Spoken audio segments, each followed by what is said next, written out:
Alrighty. This was a good topic. I've been thinking about we should do this a long time ago, but Well, this is good. I had help with this. Actually, Yeah. coming up with this idea. So I'll talk about Yep. that with someone. It's good. Yeah, cool. Good. Excellent to hear. Excellent.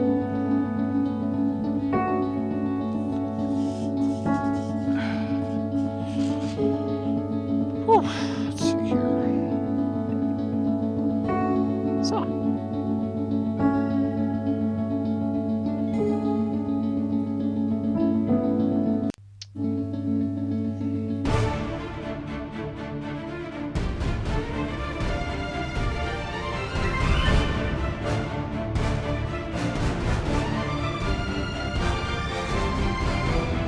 Very good. What's up, darling? See ya. yeah. Stuff here, yeah.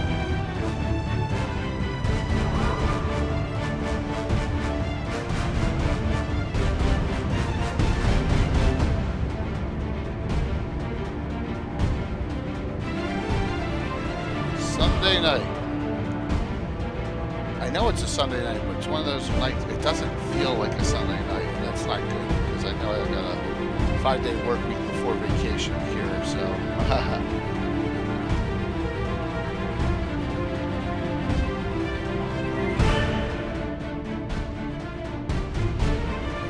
Hi, Marv. Me and Chris. Good to see you. Hello. Sound check, sound check. Fourth. Yeah, Yeah, we're hopefully doing they good. can hear us. Good, good.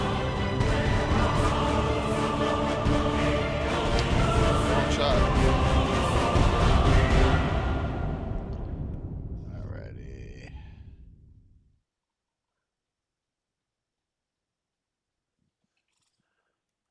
Hope everyone is going. Back in 2001, when we first began working with Gary Gygax, he pitched this wonderful series of books to us. He called them the Gygaxian Fantasy Worlds, and what he envisioned was this encyclopedic set of books. Need for more, role players, writers, game designers, the whole lot of us. Need more to ads. use in making our games, creating our adventures, writing stuff for publishable content, whatever it may be. And there was really no end to what he envisioned this series. Especially to with be. all the new We stuff they eventually got coming now. published They're the Canting doing Through the World Crusader. Building Fantasy. Yeah, I've 7 seen a lot volumes of in cool total. things in We the had email and their 3 newsletters. ready to go to print. Another 3 or 4 after that we were working on. So the series was really open-ended. We are Which is bringing great. these Great to back. hear. That's what this Kickstarter is. We've got Thanks, 7 Lando. books online ready to be printed. We've Thank got you. another 3 right after that we want to get it minimally out as we were working on them at the time. Those will be out definitely in PDF, depending on how well the Kickstarter does, and maybe even more than that. Once we kind of push beyond the necessary stretch goals and all that mess. But welcome to the what we're calling the Gary Gygax World Building Archives, and please give us your support. Share it around if you Cool, can. cool. Pledge if you can. Whatever you need to do. Whatever. Yeah, whatever definitely. You can No- do no for jail us and books, the memory all of the Gary changes. Gygax, It's we cool. very much appreciate it. Trollord Games. Join the fray. Alrighty. Whew.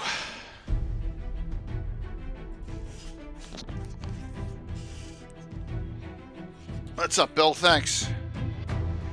Oh my gosh, I almost already got a hype train. This was Bill's topic idea, by the way. So there you go. I'll talk about it a little bit more, but yeah. Yeah. Yep.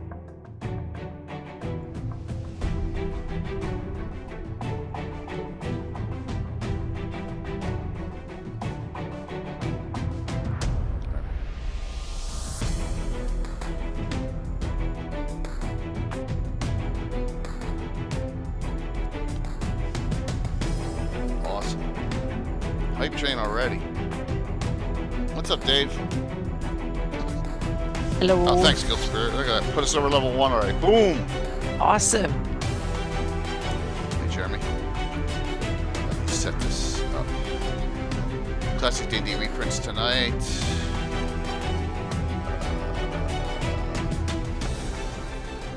One second here.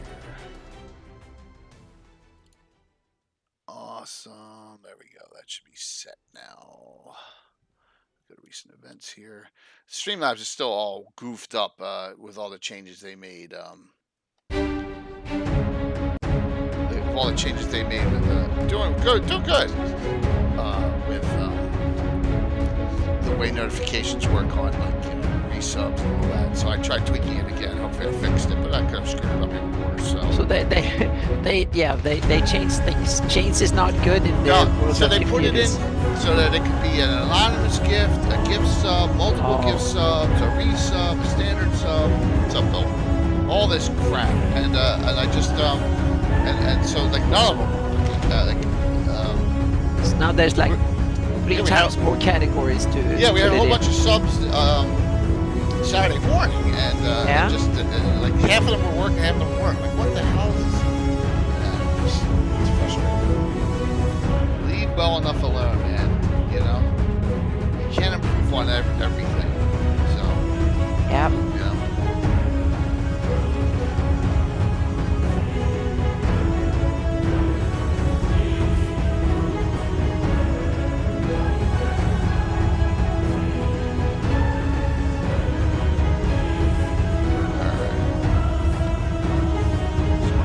That's okay here, so.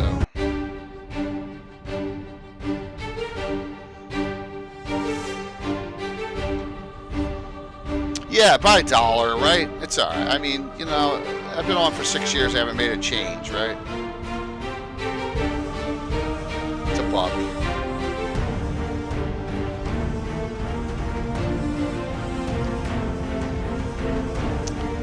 The only good, I don't want to sound out, it's not an arrogant point, Lando, but it's $1 now more, and I made that tier, I made the first tier for, you know, we gotta have non-prime, non-prime, non-gift subs, a certain number, and I made that for a year, so 6 years, yeah, over 6 there, Will.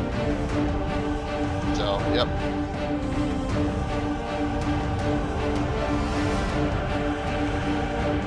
See you, man.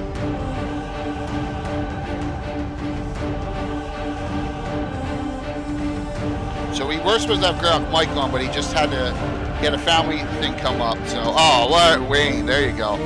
Oh, thanks, man. I want to see now. I'm immediately gonna go live, and I'm gonna hit a button and see if that's even working. So here, we're gonna come live now because I'm just curious. There's probably nothing going on. Oh, look at that! It's working. Ha! It's working like it used to in the old days. You got it to work. Because it's actually showing them all again. Oh, I must have hit a freaking right button in Streamlabs, or it only did one. Y'all know that it's working. Wow. Why this now? Okay, thanks for all the support yesterday too. Why this now? That's wonderful. Santa and I are 7 minutes early, but who cares? That's really cool, right? Let me let me do all these and just pop all these on and see if they're gonna work too. So this is gonna be a fun discussion tonight. The Ever Mysterious Tim, what the heck? Uh-oh. Oh my gosh! You know that boy Jay is. You know what I did? I must have hit the dictation button. I sent Tim a text, and now it's typing all that shit into a text box for Tim. Yep. Everything I'm saying right now. Hello, Will. That's great. Yep. Well, good to see you. So tonight's topic. Let's be honest. Normally, Mike gives us a lot of topics on Wednesday, and we're going to do another one of his on Wednesday.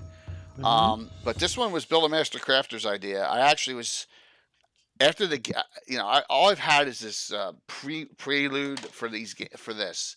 I've had this on my mind like forever. Oh, good. Even the resubs are working. Oh my gosh, I may have fixed it. I'm just gonna pull this up here. All right. Oh man, I'm so proud of myself for fixing something. Mm-hmm.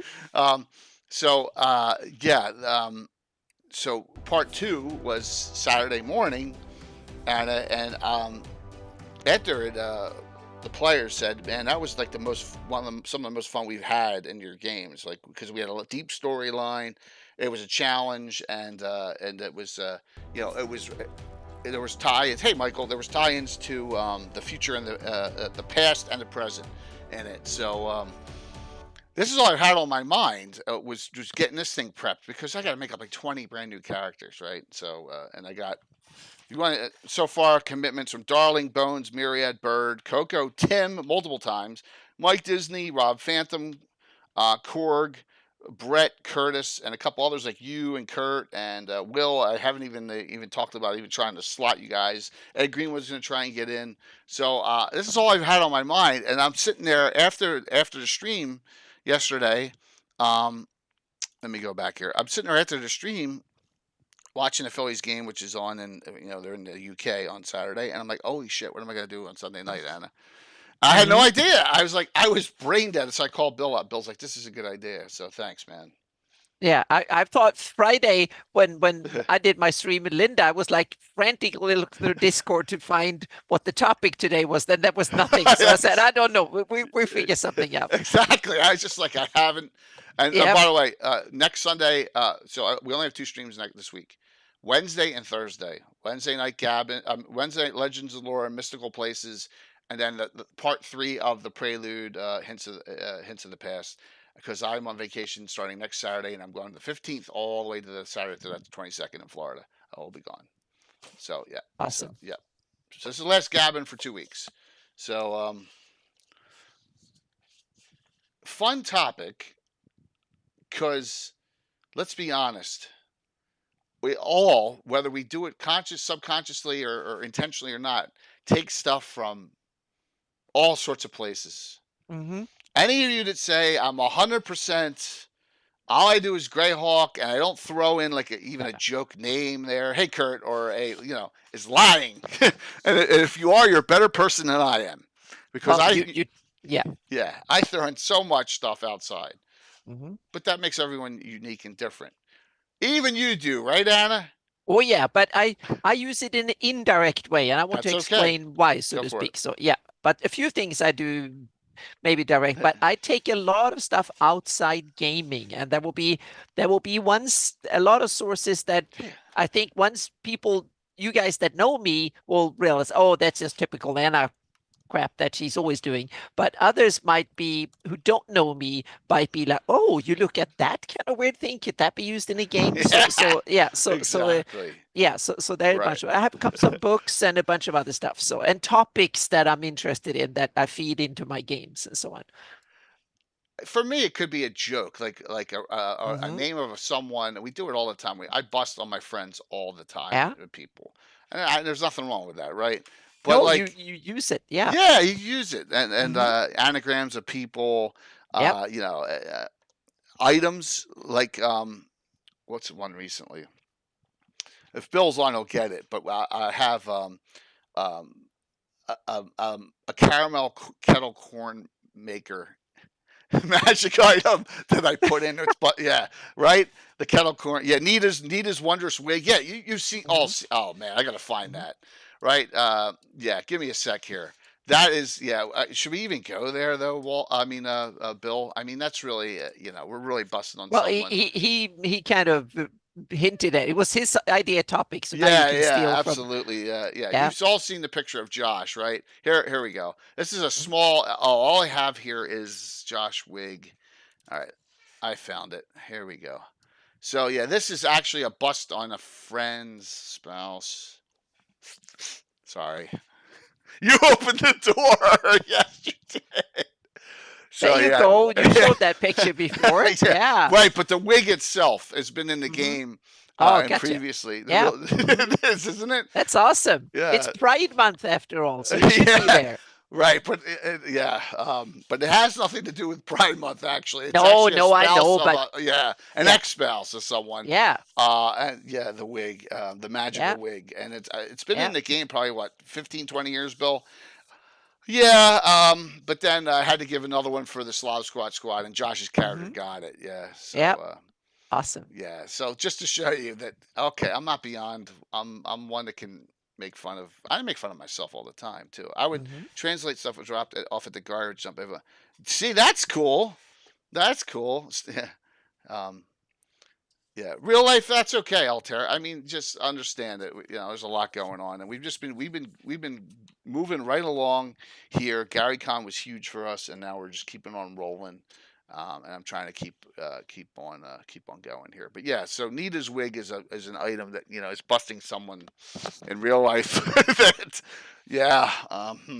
So yeah, and I'm sorry. Go ahead. You were saying. No, I was going to say you can use all sorts of bad experience. Meaning, if you sit at the DMV and waiting or in line at some horrible customer service, whatever, then if they're really annoying, then use that kind of conversation and the mood to figure out, okay, I need to create a really annoying NPC or something like that. You can use bad experiences in life to so jot down ideas you get from it and turn that into something useful. Because if something really annoys you in real life and it's difficult, note what annoys you and why, and then use that. Make an NPC or a monster do that, or someone in a game, so to speak. So use these things that annoy you or cheer you up or something, and use these things and write down the stuff they're using and so on. So try to turn the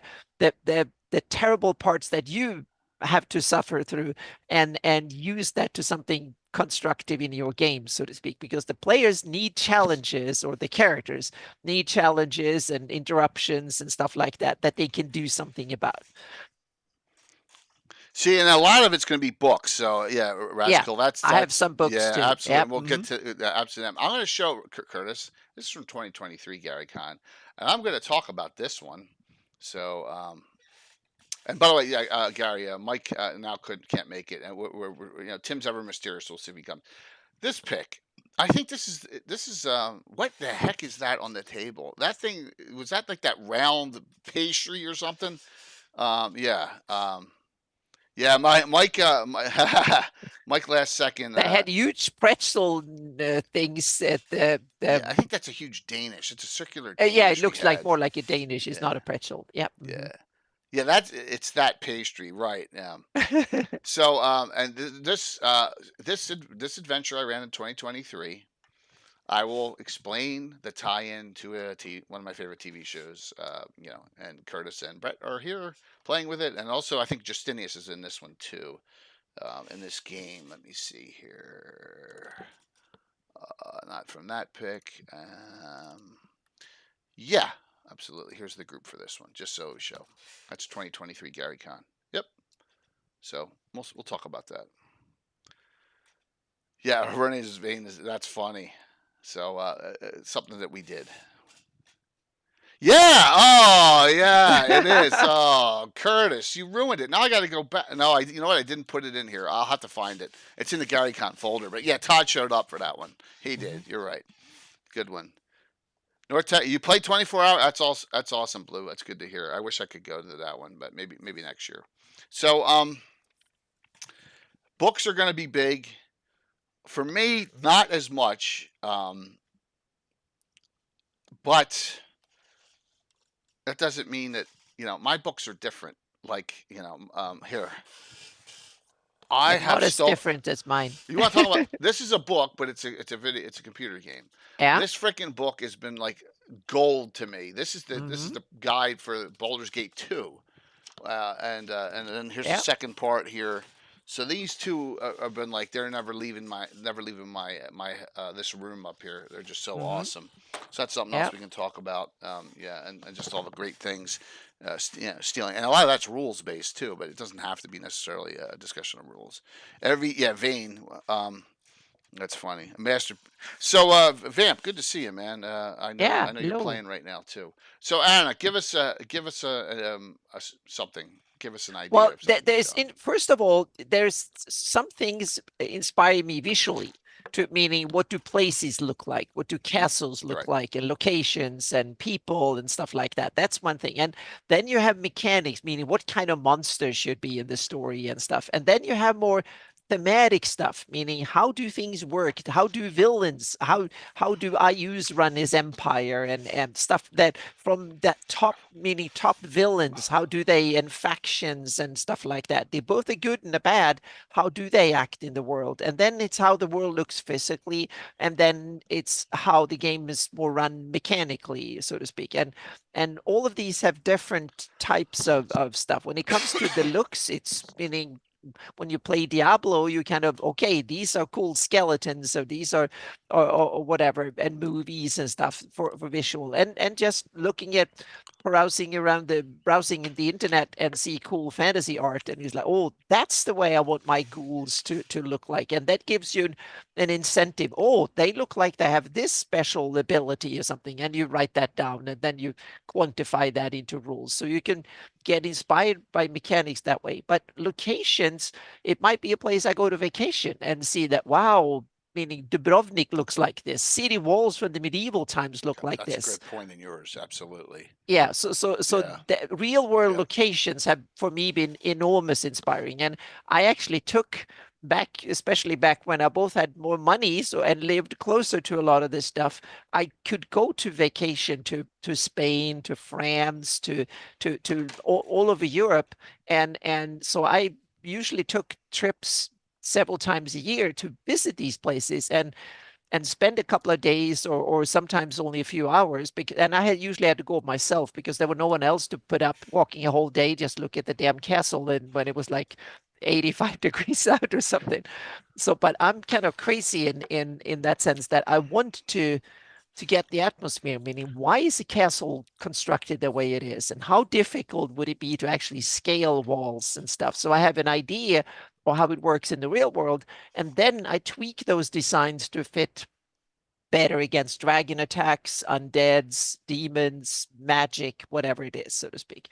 And so I take a lot of inspiration from real life, real worlds, lots of it, and then try to think, okay, what if this castle would be set in GREYHAWK? What would needed to be changed in order to facilitate? How would this stand up against I use invasion armies or whatever it is, so to speak? Yeah, so for me, it's a little different. I find something that, like, oh, that's a good idea, or wow, I want to try and incorporate a little tidbit of this in. Mm-hmm. And Curtis especially knows this. On the joking end, we're throwing comments out there all the time from movies from the 70s and 80s just to have fun with it, and that's another thing that that I like to do, and then just give out hero points to the group. Yeah, see, Gary, Thunder the Barbarian's awesome, right? And if you don't take inspiration from like that post-apocalyptic, that and Wizards, right? Yep. I don't know why I didn't put Wizards up there. I should have. Yep. I should have put Wizards Gary, up I agree. But I used my undue privilege of living close to things like that. So, but there are interesting stuff here, even here in the US. There are lots of interesting stuff. They might not be as obvious as old medieval stuff, but you can just look at go to a modern building, especially government buildings. Look at how they are constructed to this day in order to keep unwanted visitors out, so to speak, meaning and especially if you live in a capital, then you have access to go to modern day embassies. They are literally built to be impregnable, and look at how they do it. Bakshi. Okay. Yep. Yeah. So, because those jokes are just vernacular too over there. Yeah, they are. I can't believe you didn't get the Hollywood Nights reference yesterday, though, Curtis. I was a little disappointed. Come on, a couple. This punch has got a little wang to it. I mean, come on, but that's a funny movie. But so for me, the Anasazi Indians in New Mexico inspired my design for really. If you're listening to Riff Crap, I did not know that. Wow, that's cool, Gary. I did not know that. Yep, that is awesome. That's a great example of taking things. Yep, that are available here, and so there are lots of it, and meaning there are plenty of forts on the East Coast in the U.S. that are they are not from medieval era, but they are from the early gunpowder era, so to speak. But they can still be converted and looked at from a kind of a fantasy perspective, definitely. Lots of buildings are in fact constructed in interesting ways that you can look at. And not only the building, look at how big places are organized and how people move. Look at city planning is something that I wasn't interested in 25, 30 years ago. I wasn't interested in at all. Now I think it's really, really cool topic to start thinking of it. And look at city plans from compared to the old cities that were pre-made before the age of cars and stuff, and look at them and compare them to modern day. Take LA, not much inspiration. If you run a sci-fi game, yes, but if you run fantasy, no. But look at old cities on the northeast and in the US, around where you live, Jay, and other New England and stuff. There you have lots of cool cities, and ports and stuff is another one. If you want to build a big city, look at how ports actually looks like. How do they tie up? And you can go to a marina and see if you want to run a city adventure where they load and unload cargo from boats or pirates, whatever. Go and look at a marina and see how difficult it will be to board a ship. So you have an idea of how things like that would work. Dun, dun, dun. The ever mysterious Tim Hello. is here. He's got a shirt on. Wow, that's awesome. Yeah. And he's clean shaven too. Mm-hmm. Nice, Tim. What's going on, brother? How are you? I'm good, man. I'm good. I know you'd love this topic. Yes. Yes, because you take a lot of inspiration outside of D&D, incorporated into your game too. These might be a neighboring culture, I think, in Ohio. Yeah, they are. The Serpent Mounds are in Ohio. I'm almost positive. Hey, Stolak, good to see you. Cahokia might be in a city of 20,000 pre-Columbian times, mounds, buildings, piazzas, etc. Wasn't the theory, Gary, that they actually went south and they became like the Aztecs? It wasn't the other way around. They actually went from north to south. That's what I heard about it. The first people that came to the Americas, they came from the Bering Strait and they went south. No. I'm talking about that culture that was in Illinois actually went south for some reason, and then I wouldn't be surprised at all. Yeah. Mm-hmm. Yeah. See, that's still an open question. Yeah, that's it. So yeah, very cool. Who needs pants? Well, I got shorts on. So Tim, here, first off, here we go. I got to show this. Because it's there you go, Curtis. This will make you feel better. There you go. See, yep, there he is. There's the Todd. That's a 2023 Todd picture of him showing up in the group there. So, all right, now I feel better. I feel better now. So I found it.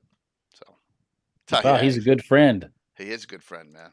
He's all over the place. He's gonna be in Lancaster, PA, in July at a convention.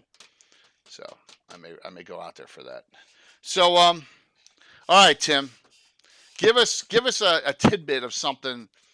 It could be small or whatever you throw into your game. You throw it into your game. You know, real life. It's come from real life or a movie or a book or just a reference. I know one for you that I'll bring up about you after you do this one. Okay, in the mid to late 90s, I went to visit my wife's family. She made me go in France. And at the time they were living northwest suburb of Paris.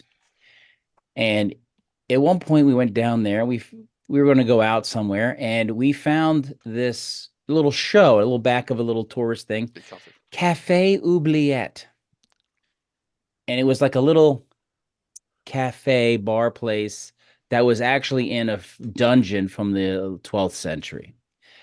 And I said, well, we got to go to that. And so it was in the back, you know, the front of it was like a pub. And it eventually turned into an Irish pub.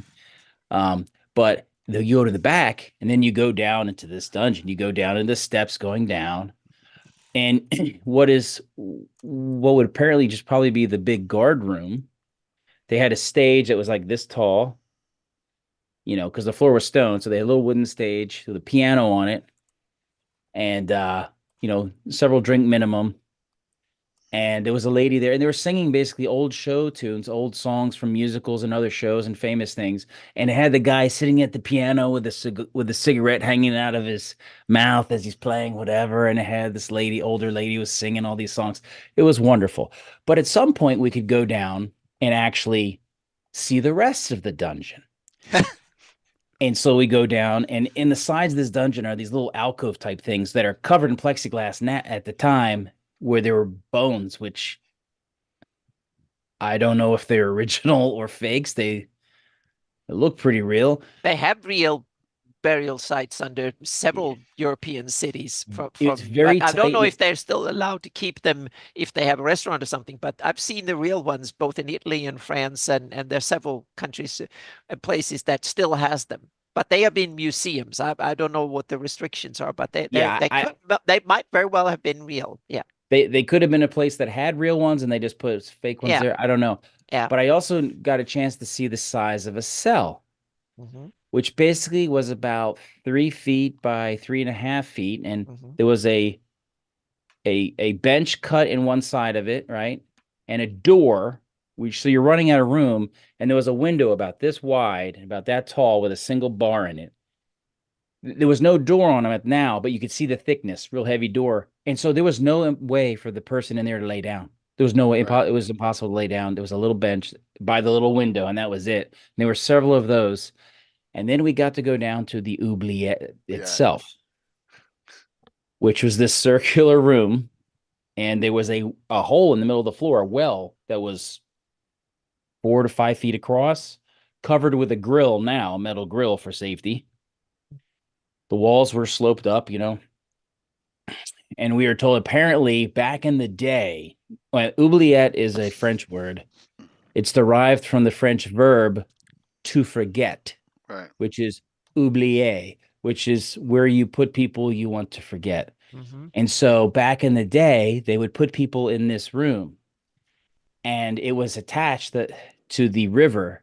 So when the Seine's tide rose, the room would fill with water. And then when it receded, they oftentimes just washed on out and went away. So I have used that to influence my thoughts on dungeons. It was the most common way of keeping prisoners back in the day. You put them in a hole in the ground, so to speak. You carved out a big thing, and it was just a hole in the middle, and you lowered them in a rope, and they cut the thing, and there was no way out. Well, now that we've said this, I have to tell you the second sort of dungeon thing that I saw, which was in Warwick, Warwick Castle. They have an area with a lot of torture implements and things, and you could see the dungeon where they would be chained up to the walls, and of course the floors came down, and they were like, because everybody is going to the bathroom right where they're at, and so it's running this trough, and the trough would go down in this little hole off to the side that had like a cage over it. And their oubliette was there. So the very place where all the filth would run off into this pit was the oubliette.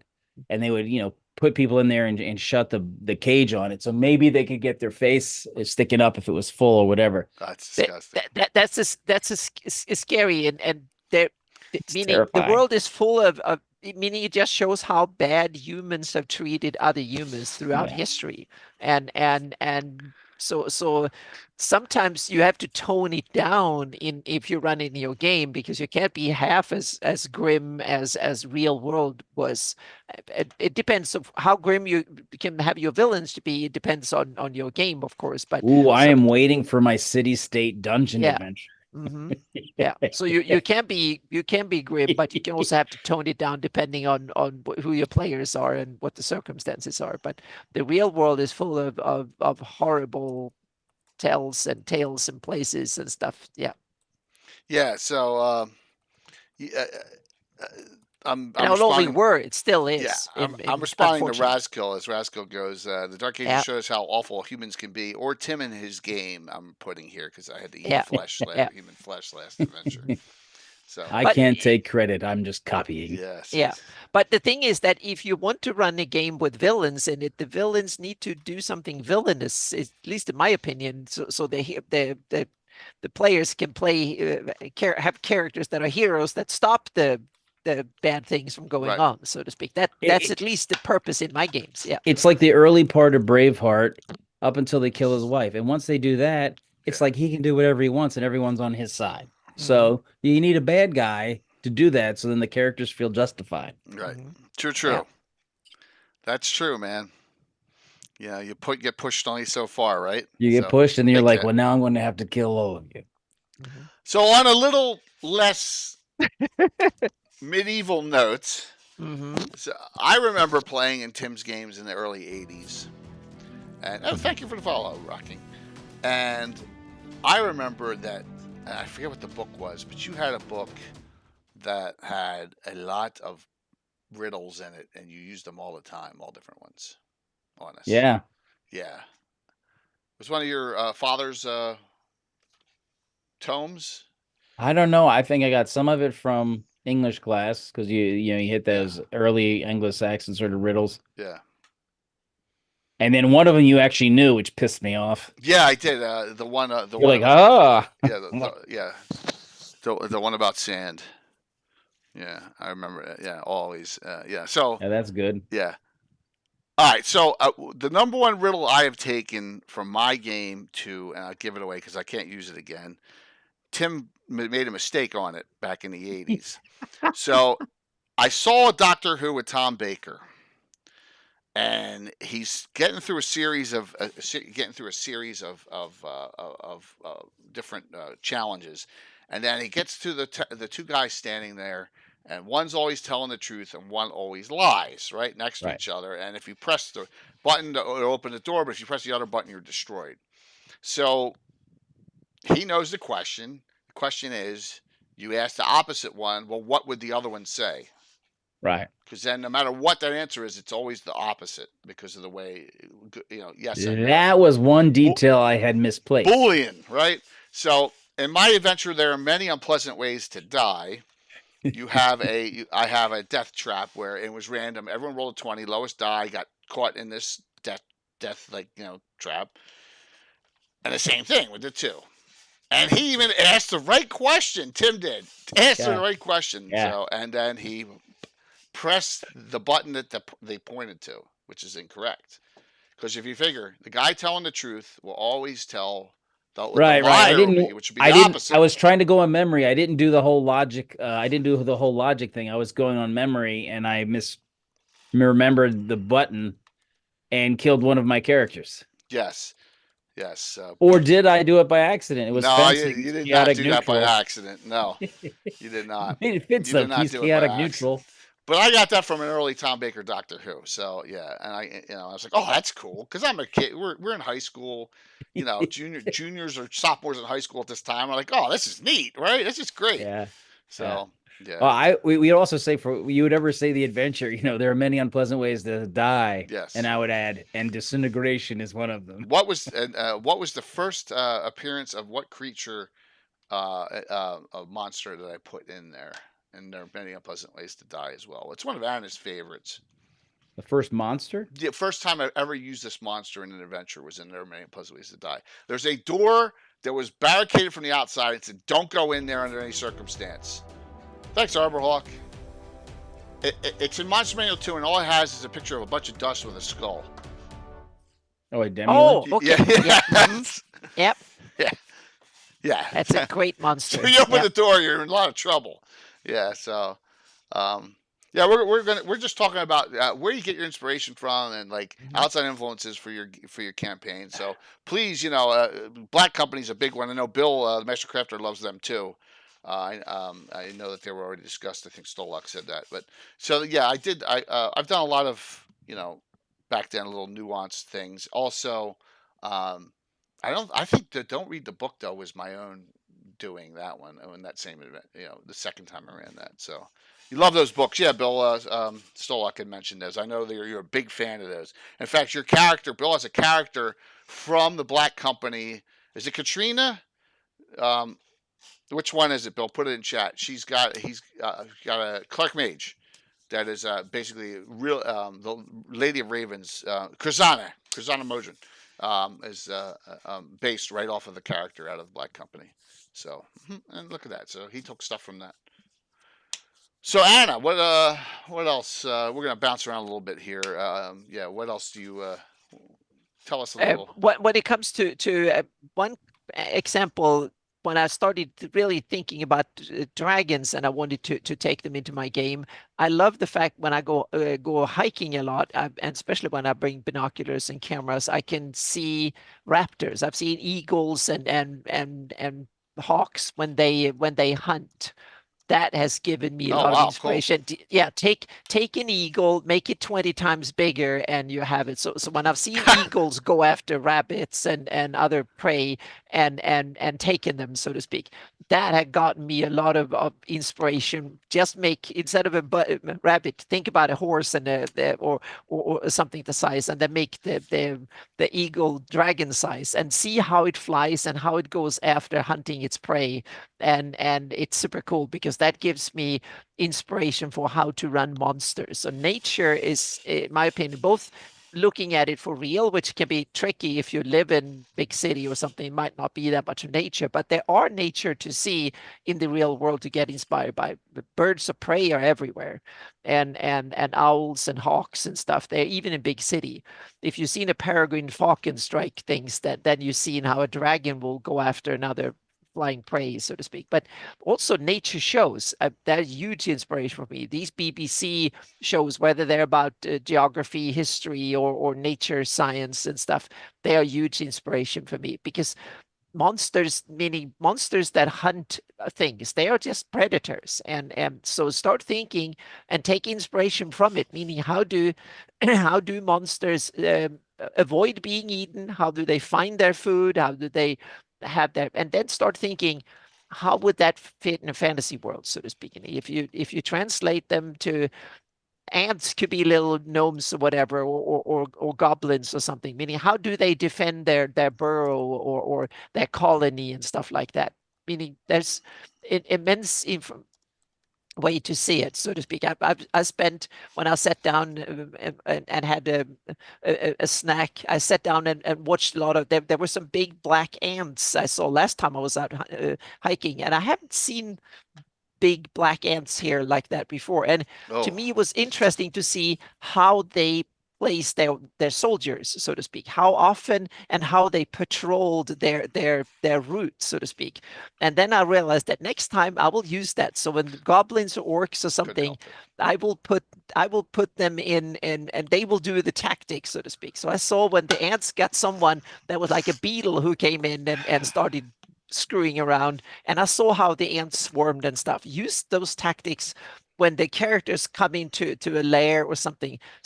Take notice from how that work in nature, so to speak, and see how, and use that, and make your goblins attack the same way, or the orcs or something, and then take inspiration from different monsters using different tactics and stuff. That makes it more natural, and it doesn't come obvious, so to speak, and try to look beyond the rules for stuff like that. When the characters face orcs or goblins or whatever, they should have a certain style, and they should act not according to the rules, but some sort of philosophy. Or some of them are super chaotic. They run around trying to obfuscate their numbers and so on and so forth. The other ones, they line up and try to terrorize you and so on, and are very kind of, don't show their cards at all, and so on and so forth. So try to take inspiration from both from nature and from other stuff doing that. So be other creatures can be very inspirational, so to speak. Yeah, nature is why I like, a lot of times if there's an animal that attacks a party, animals don't usually fight to the death. If you hurt them and they're like, there's easier prey out there, they're going to exactly go on. They test once, and if there's firm resistance, they will bug out quickly, so to speak. That's why I always say, punch a shark in the nose, right? If you're in the water. Yep. Yeah, look how the killer whales, they figure that out, so to speak. So they ram the sharks and stun them, and the sharks eat their liver. Yeah, that too. Just the liver. Yep. So there's a lot of interesting ways, and you can have so you can take a lot of interesting inspiration from that. So Anna, that concept discussed that you were talking about has made it, of course, made it into your game, and it made it into my game, where certain types, not all, but certain types, maybe elite, smaller humanoids, certain types of undead have that swarm attack. Morlocks definitely have that swarm attack where they surround and then they all get extra pluses based on based on that. So meaning I have goblins being small, they scurry around like ants when they fight. Hobgoblins, on the other hand, they are much more structured. They fight in lines, they support each other, and kind of are very they fight as one, so to speak, and goblins might run all over the place, and orcs are somewhere they often fight like they want to show off their bravado, so to speak. They will kind of come at you to show off, and because it might be the cool to be the coolest, biggest fighter is kind of such a pride, so they might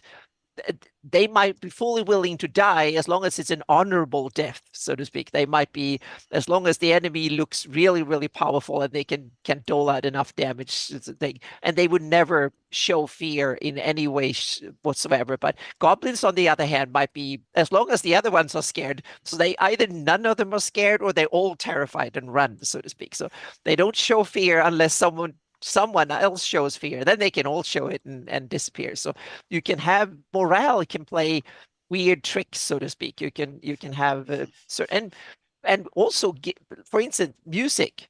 When you listen to band like Heilung or whatever, an orcish bard that you can have that do drums and yell and scream and sound horrible, meaning that could be an orcish bard or a goblin bard. They don't sit and have a lute or whatever.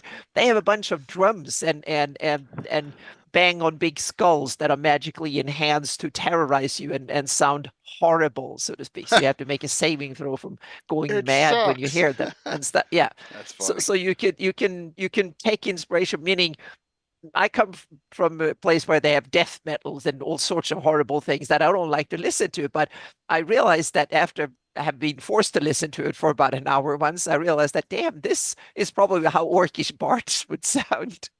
And so even the worst of music could be an inspiration to something. Did you have to listen to that from our Norse friend? Was that it? No, yeah, I had friends who went, and we went to a place, and it was not where we were, but it was the place next door that had a death metal whatever things. We had to forcefully listen to it for a couple hours. It was terrible, but it gave me inspiration. Yeah, that's awesome. So Tim, I know you've incorporated some stuff class-wise, and I know you incorporated some stuff spell-wise too. Why don't you especially pick one of those? I know you've done a lot on C, right? And you've done also. Well, yeah, I've done that, but the I was gonna say I've taken inspiration from the Thieves World books. Aspirin, yeah. And then, of course, the myth stories. Yes, more Aspirin. The myth adventures. Skeeve, because you have a character named Skeeve. Yeah, Skeeve. And I also use the Div Intent as a magic item. So that's true, right in there. That is 100% true. Yeah, so I stole those from there. Yeah, and the D. So a lot of that, if you know the myth series, another fine myth and all, I probably got a ton of the books right there somewhere. This is another fine myth you've gotten me into. Yes. Skeeve is the premise is that he's with an apprentice to a wizard. An assassin kills the wizard right in the middle of a ceremony, the summoning, and then summons Oz the Great. And he's from Perv. Perv, they're perverts. Their official name are Pervect. Yeah, Pervect. Yeah. Everyone calls them perverts. Yeah. And he was summoned as a joke, but because the wizard's dead, he doesn't have his powers for like 100 years now or something. It's funny stuff. The wizard, he lost his skills. I think it's AAHZ. Yeah, AAHZ, I think. Oz, yeah, I think that's it. And so he has to teach this young guy more magic and stuff, even though he can't do it. Yeah, they're good. And I know you took Skeeve right from that, the name. Yes. Yeah. Div Intent, right? That's it. We never used the D hopper, but it's very planescape-ish, right? There's a lot of dimension. There's a lot of planar travel in those. Right, yeah, and that one you can, yeah. Yeah, we don't do that. Yeah, Tyrande the Trollop. What was her brother's name? Who looked like a troll and she looked like a hottie, and that's what the trolls were. Yeah. Oh man, she had green hair too. Yeah. Yeah. They were real good books. They came out in the 80s. I remember Gus. Yeah, Chumley. Yeah, that's it. I did Chudley. Yeah, it was Chumley the Troll. Thanks, Sam. That's good. Really, Gus was the gargoyle. Yeah. Who had a salamander, which was like a little lizard. I used that actually in the underdogs game for my friend's elementalist kind of sorcerer guy. I did not know that. And that was his little familiar is like a little fire, little teeny fire sprite type thing, but it takes the form of like this little salamander with shapes that move around on it, and it will spontaneously combust things. So right. So I liked I really liked those books because they were not super serious. Right. And it was always clever. Very clever. Very clever. Absolutely. And it was a break off from the thieves world. All right. So for me, there's nothing better than going back to the beginning. And all right. So I'm 7 years old and 8 years old. And then there's late night. Everyone knows late night CBS TV.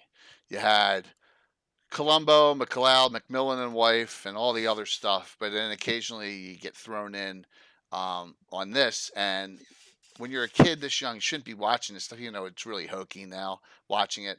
But you shouldn't be watching, Kolchak the Night Stalker when you're that young, right?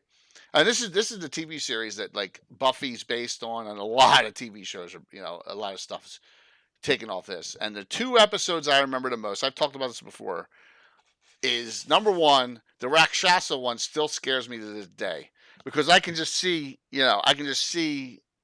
it's perfect the way they have the Rakshasa in that one. Going around killing, and it changes and it becomes someone you are very familiar with or intimate with, and it tricks you. That's a great one. And the second one is the one, I forget the guy's name, where the guy's asleep for like 30 days, and then because he's so far in this depth of sleep, he creates the swamp guy who's in the sewers, right?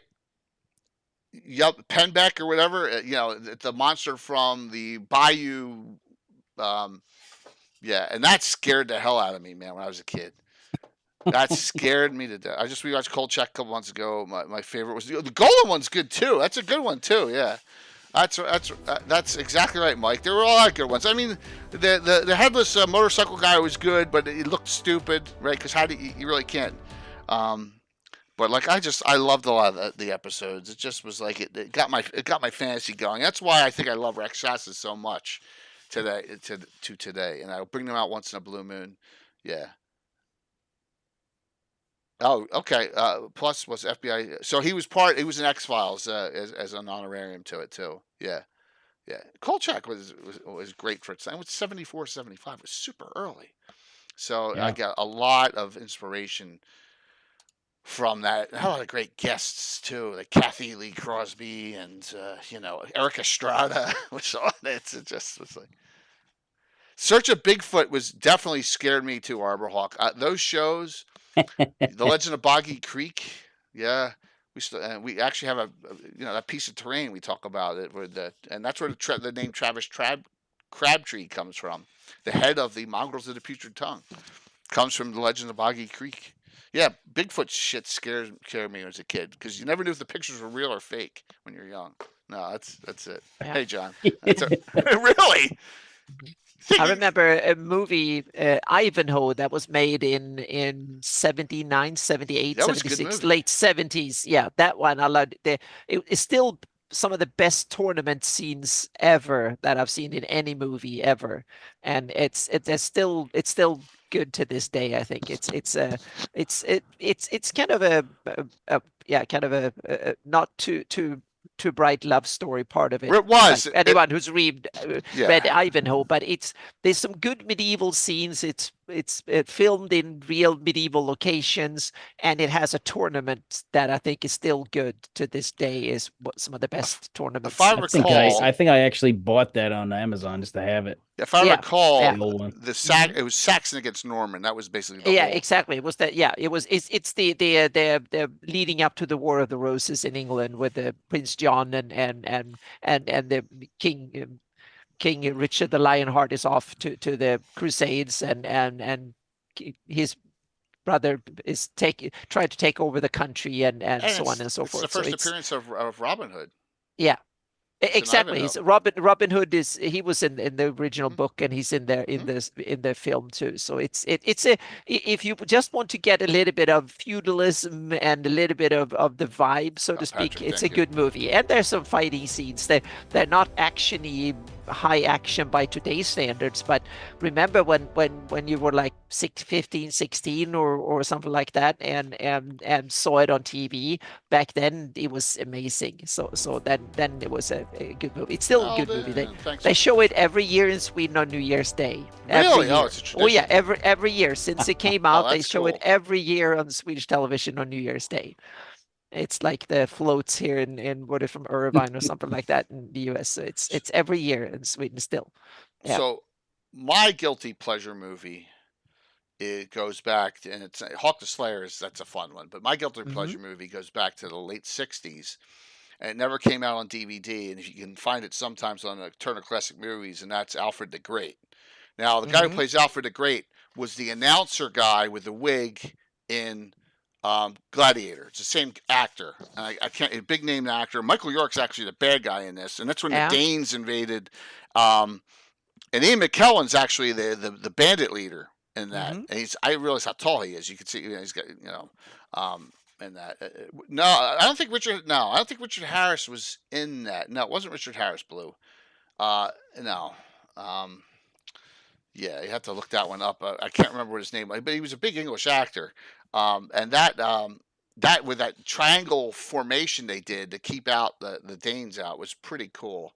It just was and I think I first saw it in like 82, that movie. And then, there wasn't, you couldn't get stuff on, there were no, Turner Classic Movies didn't exist yet. And it never came out in DVD.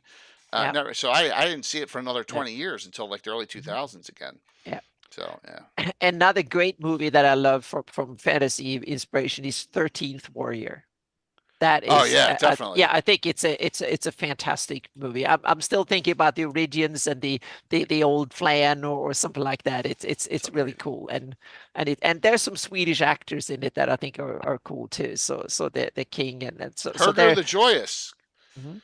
Yeah, come on, and the 13 Warriors also good action scenes and stuff in there. So it's kind of a raw movie, and also the Vikings series on History Channel. That one is fantastic. It's not historically accurate by any sense of the stretch of the imagination, but it's cool Viking action, so to speak. Yeah, it's cool. And it's cool. Yeah, and I also love the names because that's my mother actually lives in Kattegat. She lives by Kattegat and Skagerrak. Those are the names of the west. Those are the waters outside of the Swedish west coast. They are called Kattegat and Skagerrak, and those were the Viking names of those areas. And my mother, she actually she lives in Skagerrak, not Kattegat. So she lives in, so those are Viking names and they use them in there. So it's kind of cool. It's the mountains aren't, they filmed those places in Canada. So the mountains are much higher than they are in Western Sweden and Southern Norway, where it's supposed to be. But the names are there, and I loved it. So that was really cool. And also the linguistics in the movie is interesting because they used Old Norse, they used Old English, Old like Saxon and stuff. That they used like a version of it. And to me it's really cool because it sounds, I could understand what the Vikings were talking about. So they had good linguist consultants and stuff. And then as they understand each other, they switch to modern English. And I think it's really cool. They try to. And it's also a lot of feuds. You get villains, good guys, and you can see convoluted plots that play out over time. That is something that the Viking series does really well. These kind of long-term plots that kind of play out over a couple of seasons, and they're twisty things. The villain is not always the villain, and then he can become the villain again and stuff. So they change sides a lot. So. If they say we're going to bury the hatchet, they intend on burying it in your back later. Exactly. Yeah. Yeah. So there you can take a lot of inspiration, and you can also look at fighting scenes, and you can take characters out of there and turn them into something for your GREYHAWK game and stuff. That works really well. Another one is the Rome. HBO did a Rome series back in the late 90s. I think it was about 2000. Passed, what, a year exactly. He passed away like last year, one of the main actors. That is a great series too, that I think has a lot of fantasy appeal to me. Very good. As one. It's a serious and interesting and some action and a lot of political drama and stuff that actually my daughter hadn't seen it. We actually watched first couple episodes just 2 weeks ago. So it's a good one. And both that one and also the now I forgot the name. The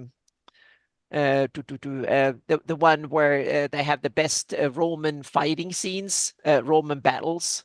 It's the the opening scene. Exactly, the opening scene in Gladiator. If you watch the especially if you have the director's cut, I think it's available. I have it on Blu-ray, and it's like an hour longer.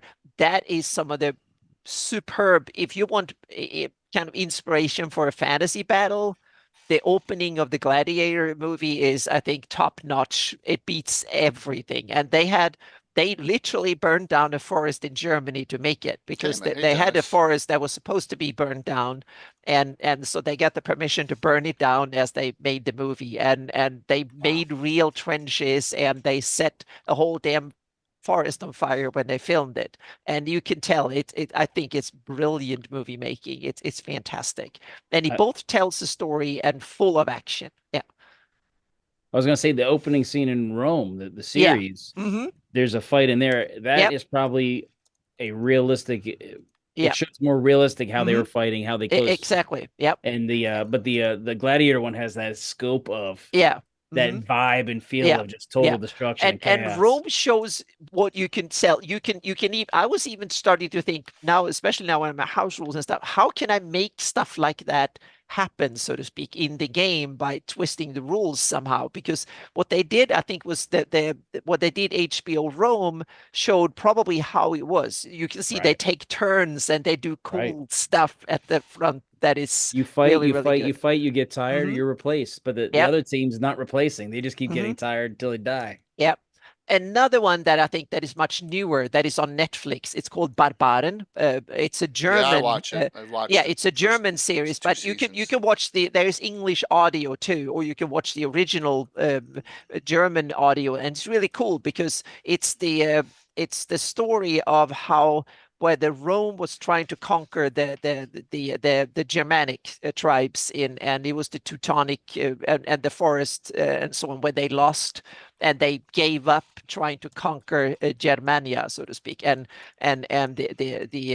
so they depict that, and Faris, that give me back my legions. Yeah, there's I think it's 2 seasons to it. Also, excellent plot making, fantastic. It's a bit tedious and kind of like a lot of European. You can kind of predict what's going to happen. I saw in the second season, I knew exactly what was going to happen.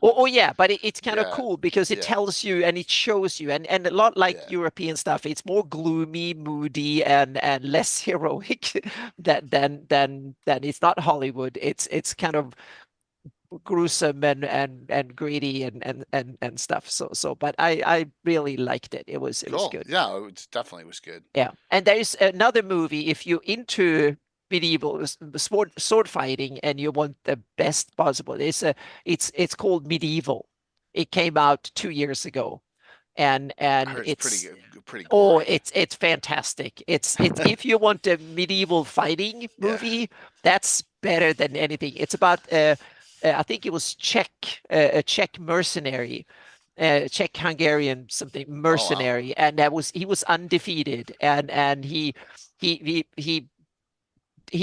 worked for various stuff, and he was undefeated for like 20-year career or something like that. And if you want to have battle tactics and see cool fighting scenes, that's the best one ever. It's fantastic. So Medieval, I highly recommend it.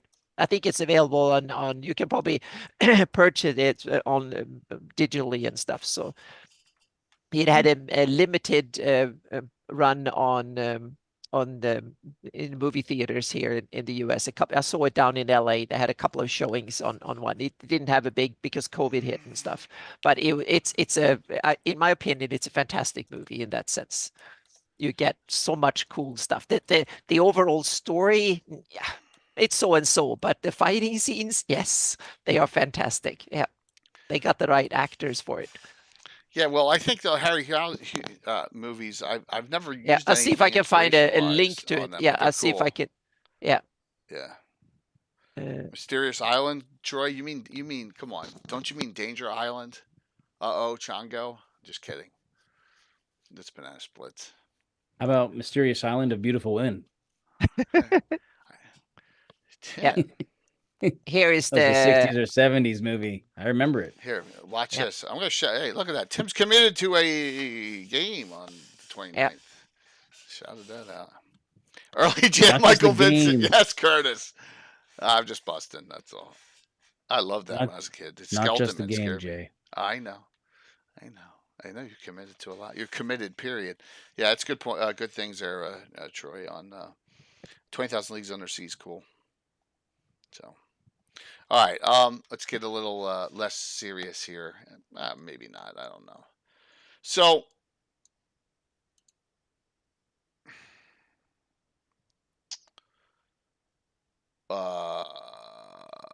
awkward silence. Yeah, I know. I'm just thinking here.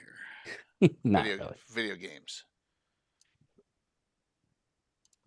What? Video games. Oh, Minecraft. That's World of Warcraft. Yeah, Minecraft is a lot of D&D stuff. This is the only gold. This is the only gold box one I kept. Believe it or not, I wish I had more of them. But I have the Dragonlance triple one. I wish I had kept more of them.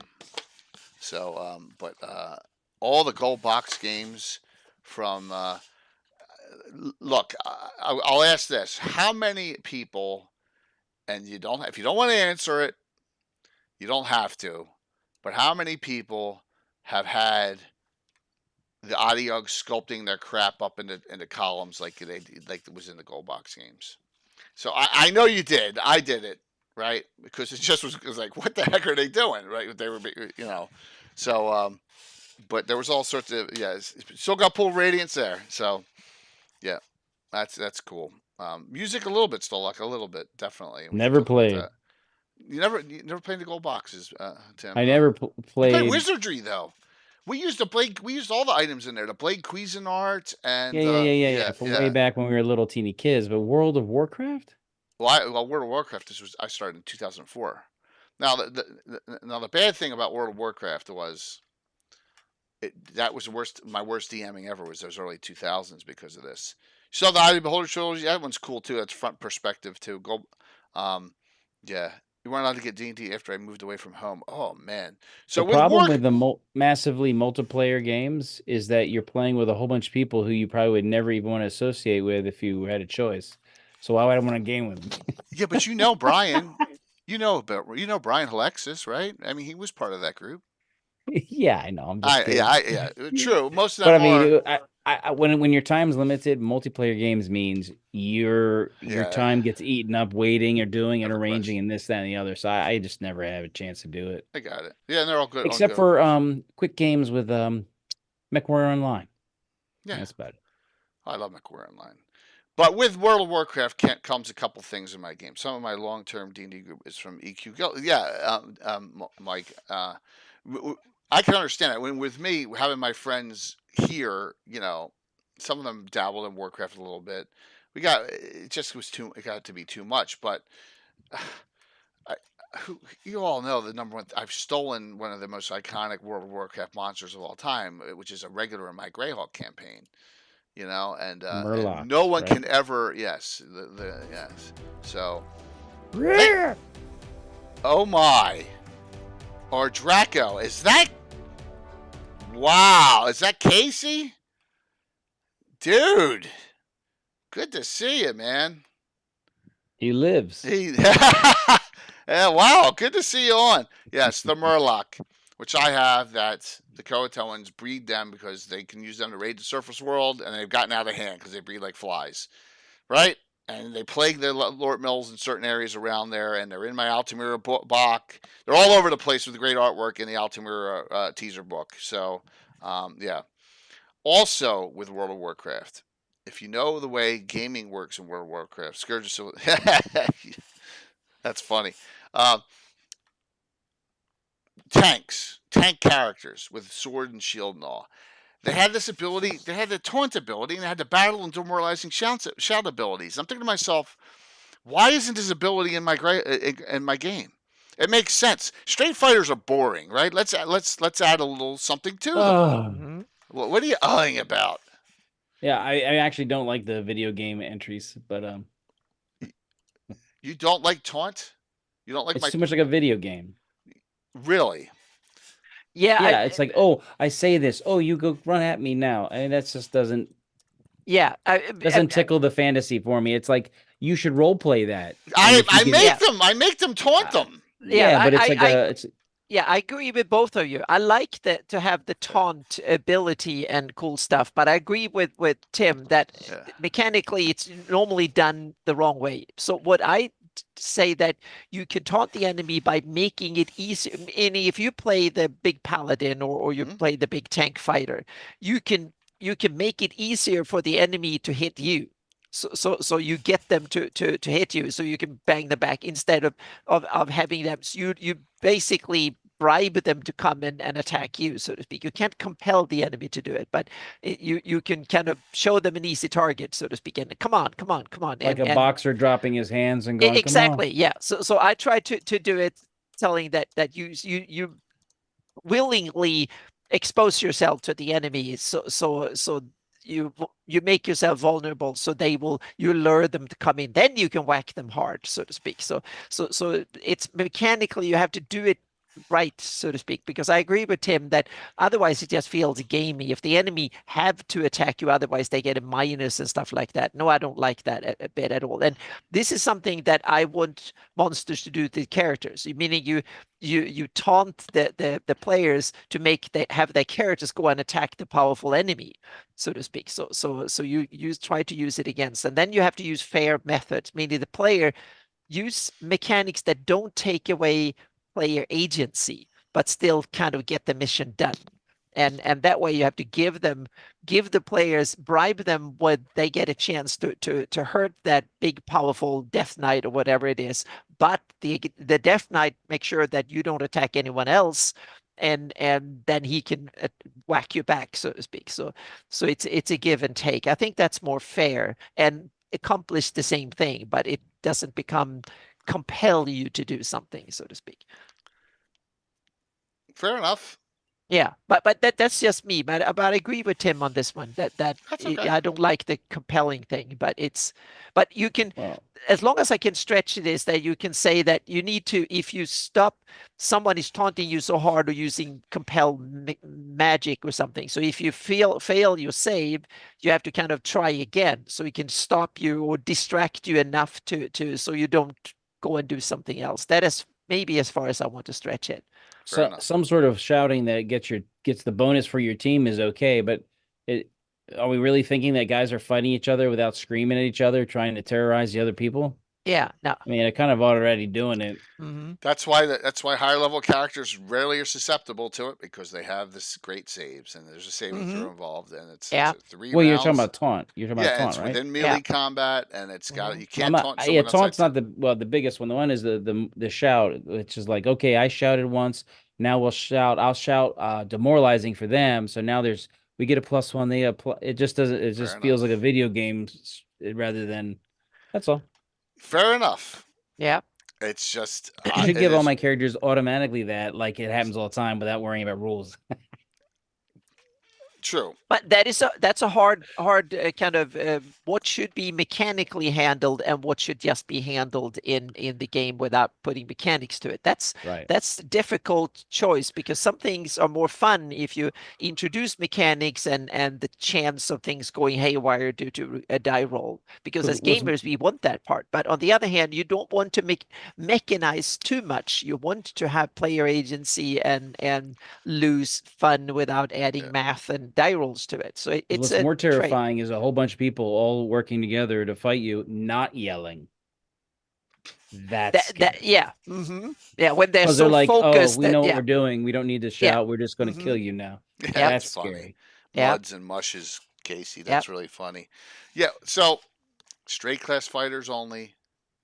Bring the fighter. Give the fighter some abilities. Hey, Yeah. it's the first time I've had anyone say they're not a fan of it. That's okay. That's okay, because if my guys didn't like it, they'd tell me. Well, yeah, I would. I mean, I'm still going to use it if I'm playing. Yeah. Yeah, no multi-class fighters, no paladins. Yeah. It's just fighter, the fighter class, straight class. So Yeah. welcome hard. D&D's leaning to the 10 kilo group. Anyway, so I think it's kind of wrong. I have one True. movie. I have one more movie to scare the bejesus out of people, or a boring. It's a Polish movie. It's called The Wrath of God or The Sword of God, but it's also called a mute. Yeah, well, yeah. That movie it's a medieval action horror movie. And it's, if you want to see cultists and the Urflan and stuff like that to inspire you, that's the movie for cool. you. Yeah, it's the movie to, if you can imagine the first. It's actually, the story is. I'm not going to spoil the movie. I'm just going to tell how the main how you get into it. It's an old knights of oh, hang on a second. The Knights Templar who comes back to Poland for some mission, so to speak, to take these ungodly, unchristianized heathens up there to teach them a thing or two. And he has one of his henchmen, so to speak, his assistant with him, so to speak, and they go there on a mission. I'm not going to detail. They go into the mission, and then things starts to happen, and it deteriorates from there.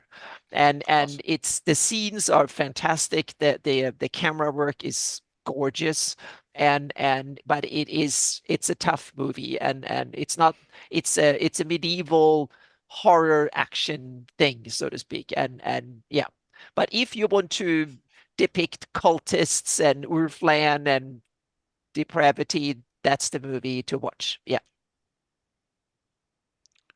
Speaking of kits, the Blade Bard had a taunt-like ability, except in reverse, you scared the enemy into attacking someone else. Oh, that's cool. That's cool. Was that 3rd edition there, Casey? I imagine it was, but that's great. Yeah, so there was other abilities like that. He Second, he sings a limerick making fun of the bad guy. Yeah. Oh, the Blade cast. So that's actually the Blade Bard was actually in Baldur's Gate 2. Yeah. Now the Name of the Rose for. Oh, Name of the Rose. Yes, that's another one that I think is fantastic. Yeah. Don't lick the pages. Medieval murder mystery. Yeah. Both a book by an Italian author that I forgot the name of. Yeah, that wrote a bunch of really good books. He wrote another book about Slater and it's. I use a lot of them Stolark kit books and the player's option books, but yeah, Umberto Eco is the name of the author. Yeah, and he wrote a really cool book about the Italian mafia. That's how he got his whole fame from the I think early 80s, Umberto Eco, and then he wrote Name of the Rose afterwards. That is a medieval murder mystery. But both of them he's a fantastic author, and I think his books are available in like 25 languages or something. So they were bestsellers in the 80s and 90s, and then they made it into a movie. I think early 90s, mid 90s, something like that. The Name of the Rose. Yeah. One RPG had a taunting ability which didn't make you attack the taunter, but penalize your attacks if you attacked anyone but them. I'm not sure which one that was. Good question. Somewhere the Name of the Rose, brother. So Tim, I know you. I know it's a specialty game, but why don't you talk about your your airbenders? Yeah, benders. Yeah. So when I was still in the Army and my daughter was quite young, so we're going back 12 years, a little bit over 12 years ago. So she was a big fan. We are all a big fan of Avatar: The Last Airbender, the cartoon series, you know. And I was like, that sounds like something you could incorporate into D&D right there. So I basically from scratch made up not from scratch. I basically took the monk model from the Oriental Adventures and applied it to making like a monk sort of class. And then instead of having these numerous super weird special abilities, I actually used the 4 martial arts, because I watched the which martial arts style represented each of the 4 elements, and then I made that martial art in the rules that they have in Oriental Adventures. You can make in special maneuvers, and then any monkish ability was applied to a technique. So they would do his technique and it would have an elemental effect. And so there were a number of tiers in there that they could get access to. And my introduction to the game was they came from a place on the other side of the planet. But there, the avatar had been killed in the avatar state and therefore was done. There was no more avatar. So these were disciples of the avatar. So it allowed everything to get toned down a little. Mm-hmm. So they weren't so able to do everything. And they're trying to learn from scrolls and other teachers because there is no more avatar to kind of guide everybody. And so they're on the run because the emperor wants to kind of has tried to kill off these people because they have their own version. They're not elemental benders, they're elemental twisters. So he has people that take different aspects of the elements and they're evil and they're bad guys. So they run and they go through a portal and they pop out on the other side of the world and bump into the other characters. And they were sent there deliberately to find these scrolls that had been sent for safety with advanced techniques and this stuff to keep it safe from the guy who was trying to destroy it all. And that's how they ran into the party. That's cool. My favorite is my non-player character, Airbender, Dang. Which one was he? Which element? Air. He was an Airbender. Okay. But instead of Aang from the show, he was Dang. D apostrophe Aang. Yeah. Did you create all 4? Oh yeah. Full rules on how to do it. Each one, like on the monk abilities, some of them are plussed up with hit die. Like your earthbenders have more hit die, worse armor class. Fire is next, then water, and air is the worst for as far as that goes, but harder to hit.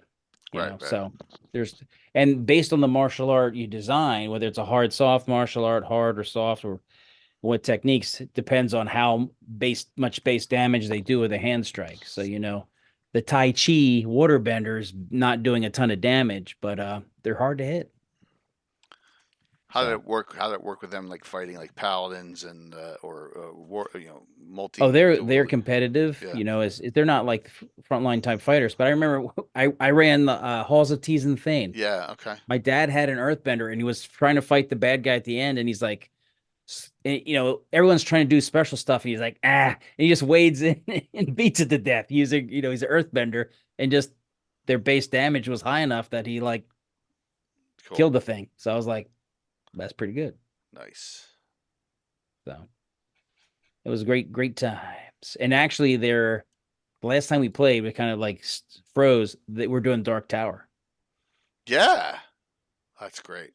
So you started already? Oh yeah. They just massacred everybody in the village.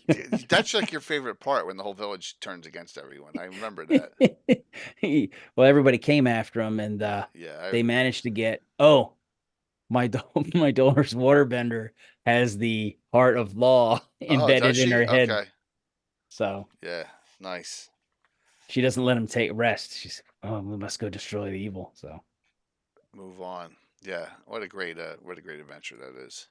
If you haven't seen the Dark Tower, read the Dark Tower adventure, you gotta check it out. And it was re-released. Goodman did it for a 5e 1e combo, but get the original. It's on my wall of fame, and it's long. It's got a great concept to it. It's got some silly things in it. The two doors arguing over the diamonds is one of the yeah. There's some. It's a pile of treasure they're arguing over. Yeah.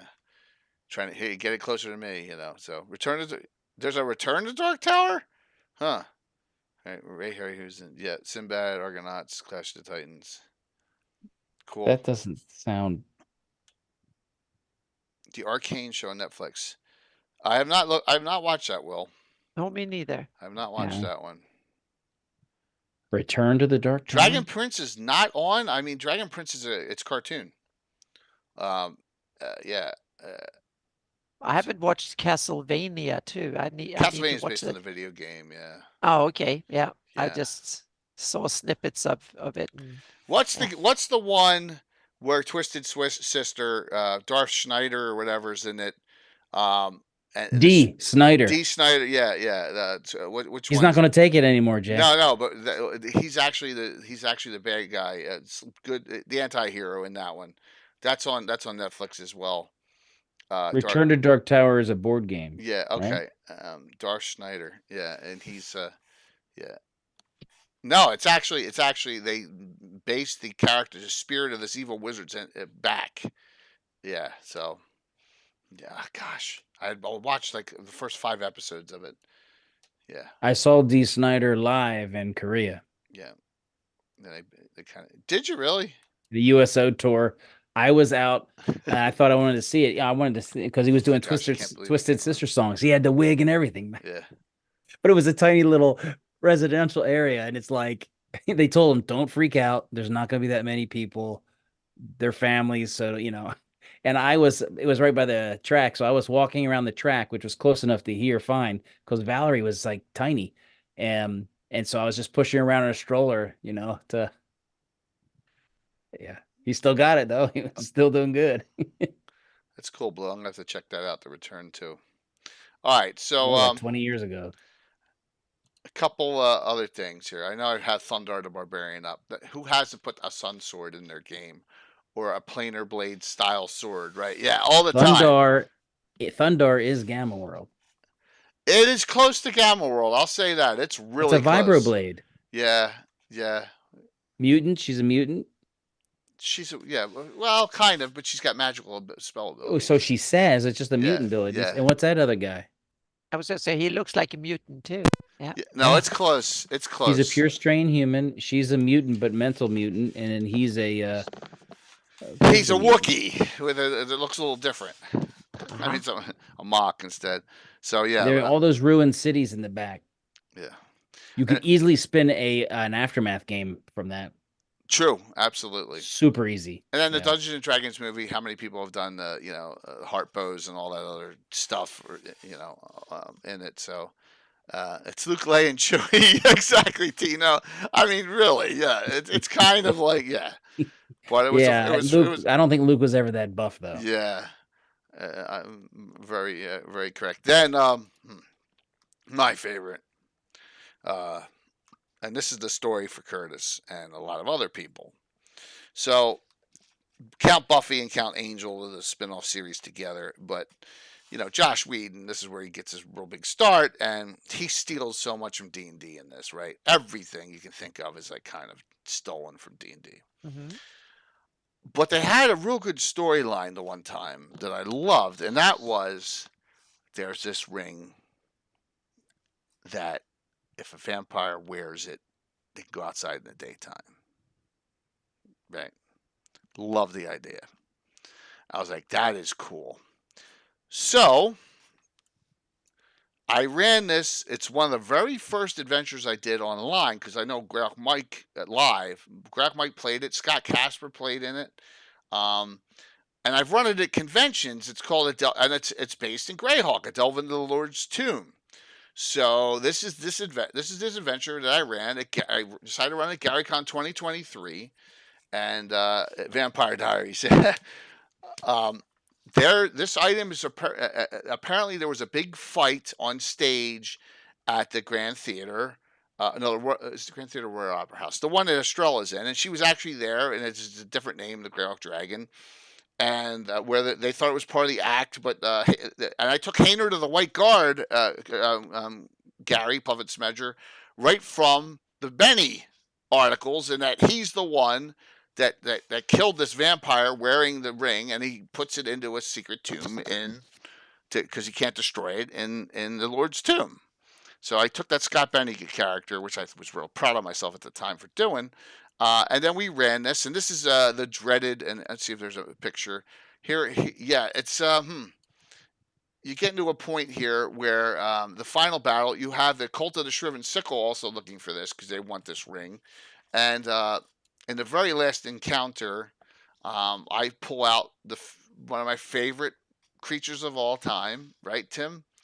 And they that coffin, that sarcophagus is a trap, and they open it up. And like back along here, a door opens. and it's slopes like this, and you hear something rolling down, and it's a juggernaut, right? Yeah. That's the juggernaut trap. Everyone's like, Jay, put a juggernaut against us. And that's where that happens in that adventure. And I took that right from, see, Curtis remembers. It was only one. It was only one juggernaut, but it was already at full speed, right? Because it was on the slope. So, but I stole that right from a Buffy/Angel television show about the Ring. And I think it was called Ring of Zelfax because that was the name of the vampire lord I had in that adventure. So there you go. I stole it right from a Buffy episode. I thought it was a great idea. And I've run that multiple times. Yeah. That's the first game you played Fritz Winchester, who's become a true anti-hero. And, all right. Let me find this as we're discussing. But Ralph Bakshi is selling his artwork.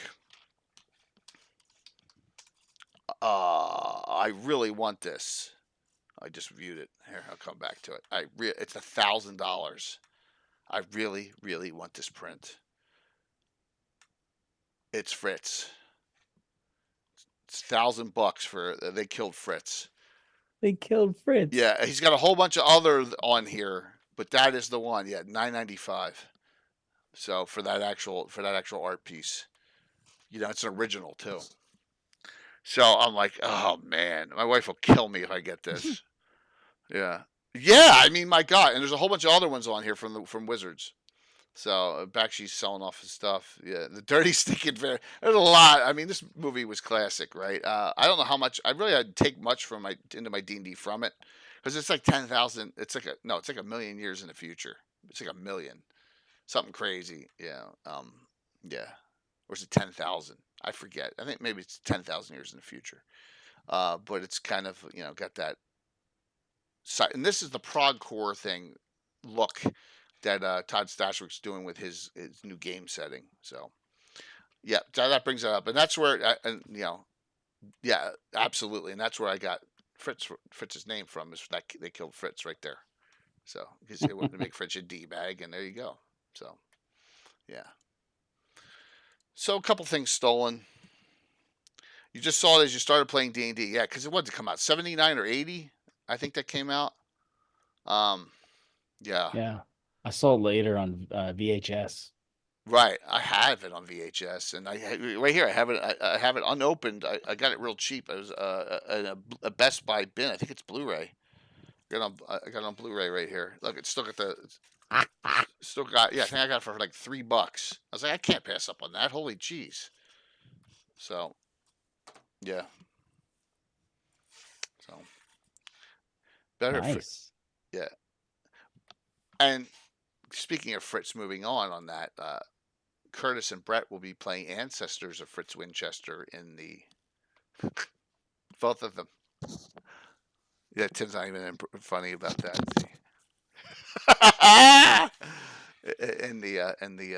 I'm sorry, I was drifting away. I was thinking of something else, but I jumped game systems and was in the future, and I was like, sorry. No, it's like Fritz had two dads. No, it's great. It's not just. Gary, it's 125 years in the past. I went on the Winchester family tree, and it's like great grandfathers or grandmothers or whatever. It's that far out. So I was going to have Fensig's great grandfather, who's like a total cad and a miscreant. A human? You got to make them three. So you got to get busy. He's human and yeah. Is that movie where the villain is beaten with one brother just pulling out a place with? Yeah, he pulls out a pistol and shoots him at the end, right? Yeah, absolutely. Yeah, the two brothers. Yeah. Mom always told me, and he says something snippy and shoots him. Yeah. Yep, that's it. They get Fritz a DNA test. So, yeah. It's funny, though.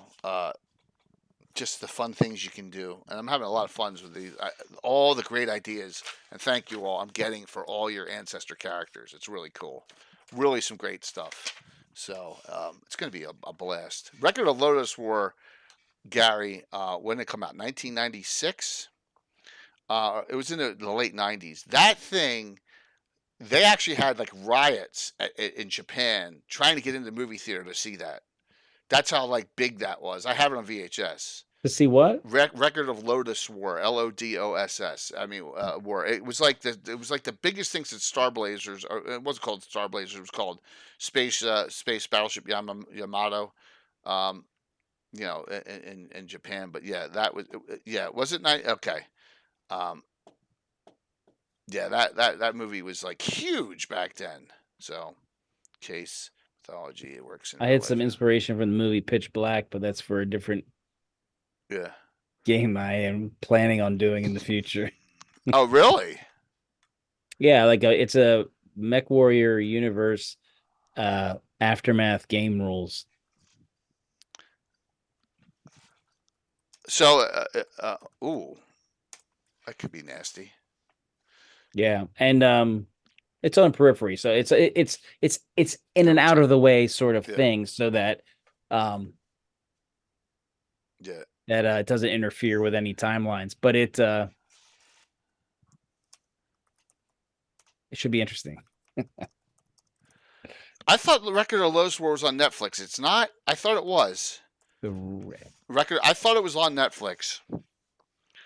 I could be wrong. Pitch Black is like your average Sturge encounter. Oh my god, that's a great movie too. It is. So, all right. I know. Sturge. Yeah. Gonna show a little bit bigger than Sturge's. Let's go to this. And I first saw this at Tim's house. Uh-oh. Oh. And that was probably, you saw the game at my house, but it was Walt's. Yeah, one sec. I'll get it. So talk about it, Tim. It's a tabletop war game, really. It's set in a, I don't remember what the world is, but it's sort of medievalish, vying for power, defeat everybody else sort of game. Yeah. I don't remember that much about it, but the name is the coolest name ever. And there's fantasy elements of it. Huge. We also played Swords and Sorcery too, the board game. Yeah, I got that back there too. I brought that and this, and this is an unpunched version. The box is ripped in the corner, but this is an unpunched War of the Ring. Oh, which we played a lot of too, and that actually has this has both a level of D&D, like full scale battles plus RP, because you're playing individual characters. And I kind of, Sword and Sorcery is great too. I kind of look at my style of DMing and gameplay like this. There's kind of like what Chainmail was. There's individual characters in the RPG aspect of a large scale battle a lot of times. I really love this. And once again, this is one of the other things I saw first at Tim's house. Was this, and then Divine Right is it gets played a lot by oh my gosh, the guy who has the average D&D podcast at GaryCon. They play this all day on one table. Look at Elfland. So really, but there's a nice, it's a cool map showing a lot of territories. Yeah. So it was a fun game, and it's. They had articles with different scenarios too in the Dragon magazine. Yeah, they were in Dragon. Yeah, Squad Leader remember Squad Leader and stuff, and Divine Right has different scenarios within Dragon magazine early on. Absolutely, yeah. Did Buck Rogers have a board game? I hope not, but it had a computer game. It had a computer game. They have a Starship Troopers board game. They do. Those movies were actually good. At least the first one, I think, was. It was a B movie, but it was a good one. Yeah. He has a lot of satire in it. That's fun. Oh yeah, a lot of satire and a lot of good combat action scenes and a lot of good shooting in it. So yeah. The book, the way the book describes the battlefield feels, and it just is way more realistic to military people. I think. So great. As far as how the battlefield goes, and I haven't read the books. I just seen the. You'd read it super fast. It's an easy read. It's pretty short, but there were some good actors, and it's both serious and silly at the same time in some ways, and it's interesting satire and good action movies. So yeah. No, it was written in 1960. Really? Published in 1960. Yep. And he's talking about snoopers, vision stuff, and he's talking about team leaders could carry the rocket launchers with a nuclear warhead on it. I need to watch Starship Troopers again. I need to watch it again. The political commentary is kind of good, and it's kind of funny. It's kind of funny. It's there's political commentary in the book. So it's very interesting in the book. Durgam, I've said this multiple times. My number one regret is we stayed way too insulated for 38 years. That's my number one regret. I can't. We stayed back. What? Too insulated. Like, we weren't in the communities and stuff like that. Because, I'm not trying to put word in Gary's mouth, but Gary said if I had been around the same era as Malden was, maybe Malden has his milk cop. We remember Altamira on the GREYHAWK map. Mm-hmm. You know what I'm saying? So you never know. But it's okay. You can't go back and look at the past. You can only do what you can do now in the present and the future. Yep. And that's You're what we're trying to do. repairing it right now. Yeah. Yep. So I would have loved to be more involved back in the day, but it just for us we did our thing, and look at all the rich history we have from it. So yeah.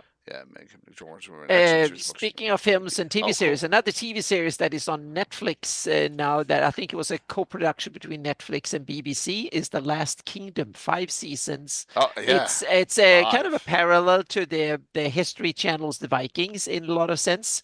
It's a story about England and the Danes.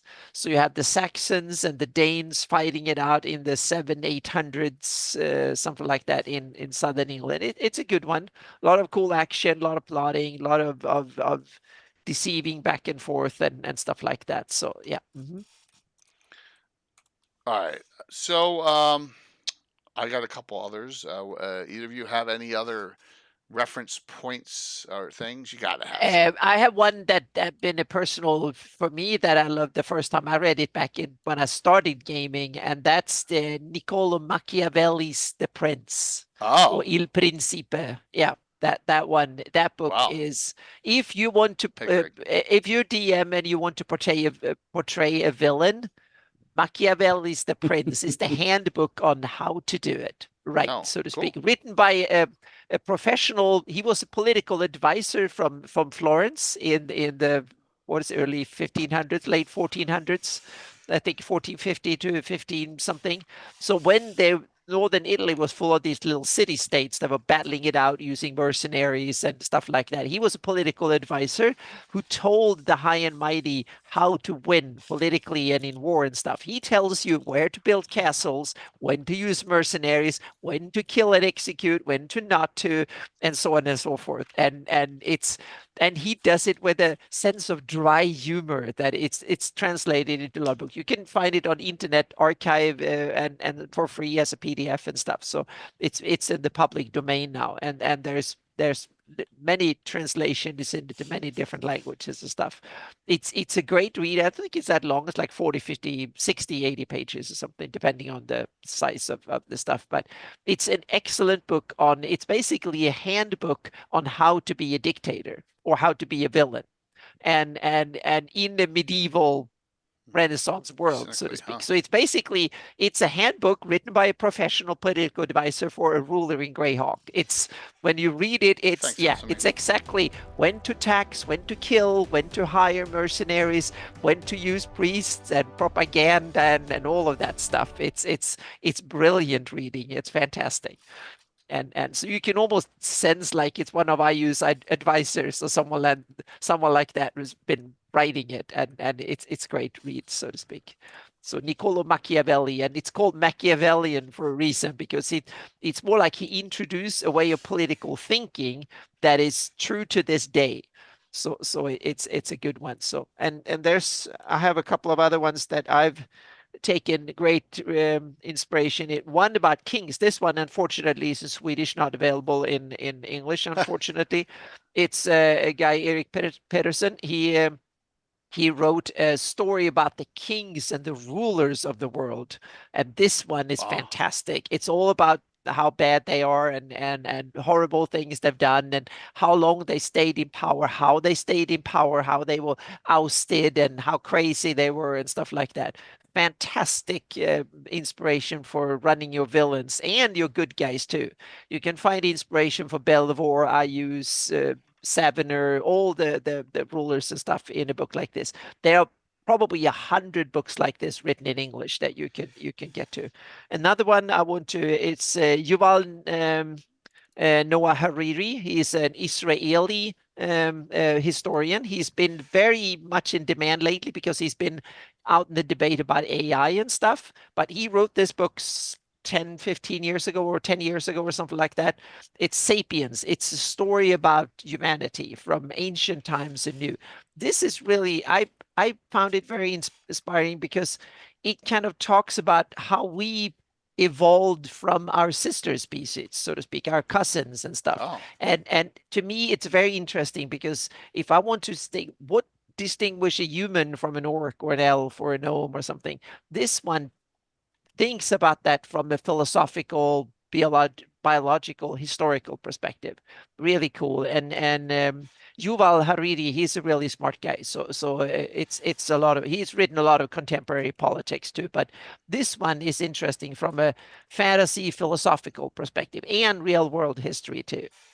It's called Sapiens. It's available in probably 10 different languages. So that's good. I wonder why the other one's just Swedish. Yeah, it's the author is not, but it's simply history of it. He did a systematic analysis. It was originally a doctor's thesis, a doctorate thesis. Then he turned it into a popular book, and I don't think it's been that popular. It probably sold 1,000 copies or something. Okay, and I saw it, and I was like, yes, I want it. Yeah. So and it's basically it's 480 pages on the different rulers and stuff and their tendencies and backstories and how they stay in power and stuff. It's really, really good. If you want to do political intrigue in your fantasy game, books like this are fantastic. But you can probably find 100 different ones in English. Yeah. Yeah. So those are those are things that inspires me a lot. And political science in general. You learn about the different types of rulers, like kleptocrats. You have let's a couple of you have kleptocrats, populists, transactionalists. You have institutionalists, and stuff like that. These are types of rulers that I think fits perfectly in a fantasy world, and you can take their tendencies and so on. So political science have taught me a lot about how the real world works, and so much of it is you can translate it straight into a fantasy world, and it's kind of perfect. You can see how someone who's just trying to do the good thing and as a technocrat, and you can see the Savener as a populist, and you can see kleptocrats are probably a lot of the oligarchy of city of GREYHAWK. Perfect kleptocrats. They're in there to get rich and stay in power to make their purses go wild, so to speak. Yeah, and then you can see I use as a transactionalist, meaning, okay, what's in it for me? Otherwise, I'm not interested. And then you can see maybe Belvoir and so on as an institutionalist, meaning, oh, we need to build a peace here for a long time, and we need to build new trade rules, whatever it is. So you can kind of build things for different. Iron League, for instance, kind of a fantasy institution in GREYHAWK, and the people who promoted it and built it behind it and stuff there. So there's a bunch of stuff. I'm sorry. The real world propaganda is something that it could be really interesting. And flame wars on the internet, you can kind of see how they spread and the type of argumentation you use, so to speak. And you can kind of see modern day, this day and age is full of cultists. Take fantasy action and convert them into your fantasy campaign, and you're good to go. Yeah. So what's Sapiens author name again? Yuval Noah Hariri. I'm going to put it up here. Common spelling. Yep. Whoops, I spelled science wrong. Yeah, the Hills Have Eyes guys were on that Weird Science in the movie Weird Science at one time. It was great. Yep.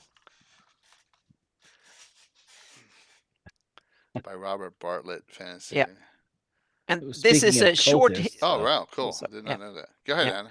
the subtitle is A Short History Over Mankind, and it's 400 and something pages. So it's nothing. Yeah, you read it in 2 hours. Yeah. 2 hours? No, I'm just kidding. I was sarcastic when I said a short history. It says a short history. It's not that short. It's kind of in-depth and interesting. So yeah.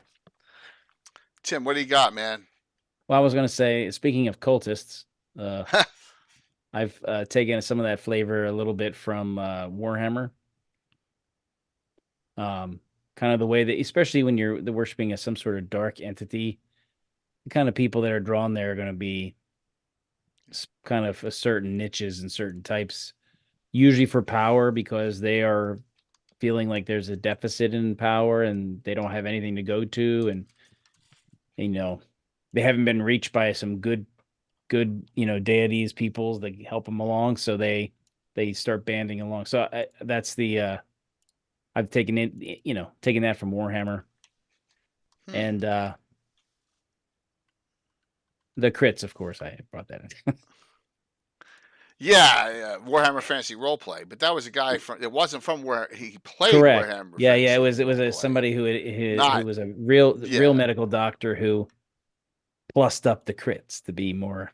Yeah, you didn't pull that out of No. from. And Doc Shoulder, he read them and he said that there should be more trauma for blunt damage than there is. Mm-hmm. Of course, you guys are crazy, man. Blood trauma I have huge expanded rules on wounds because infection and problems and how do you get it fixed.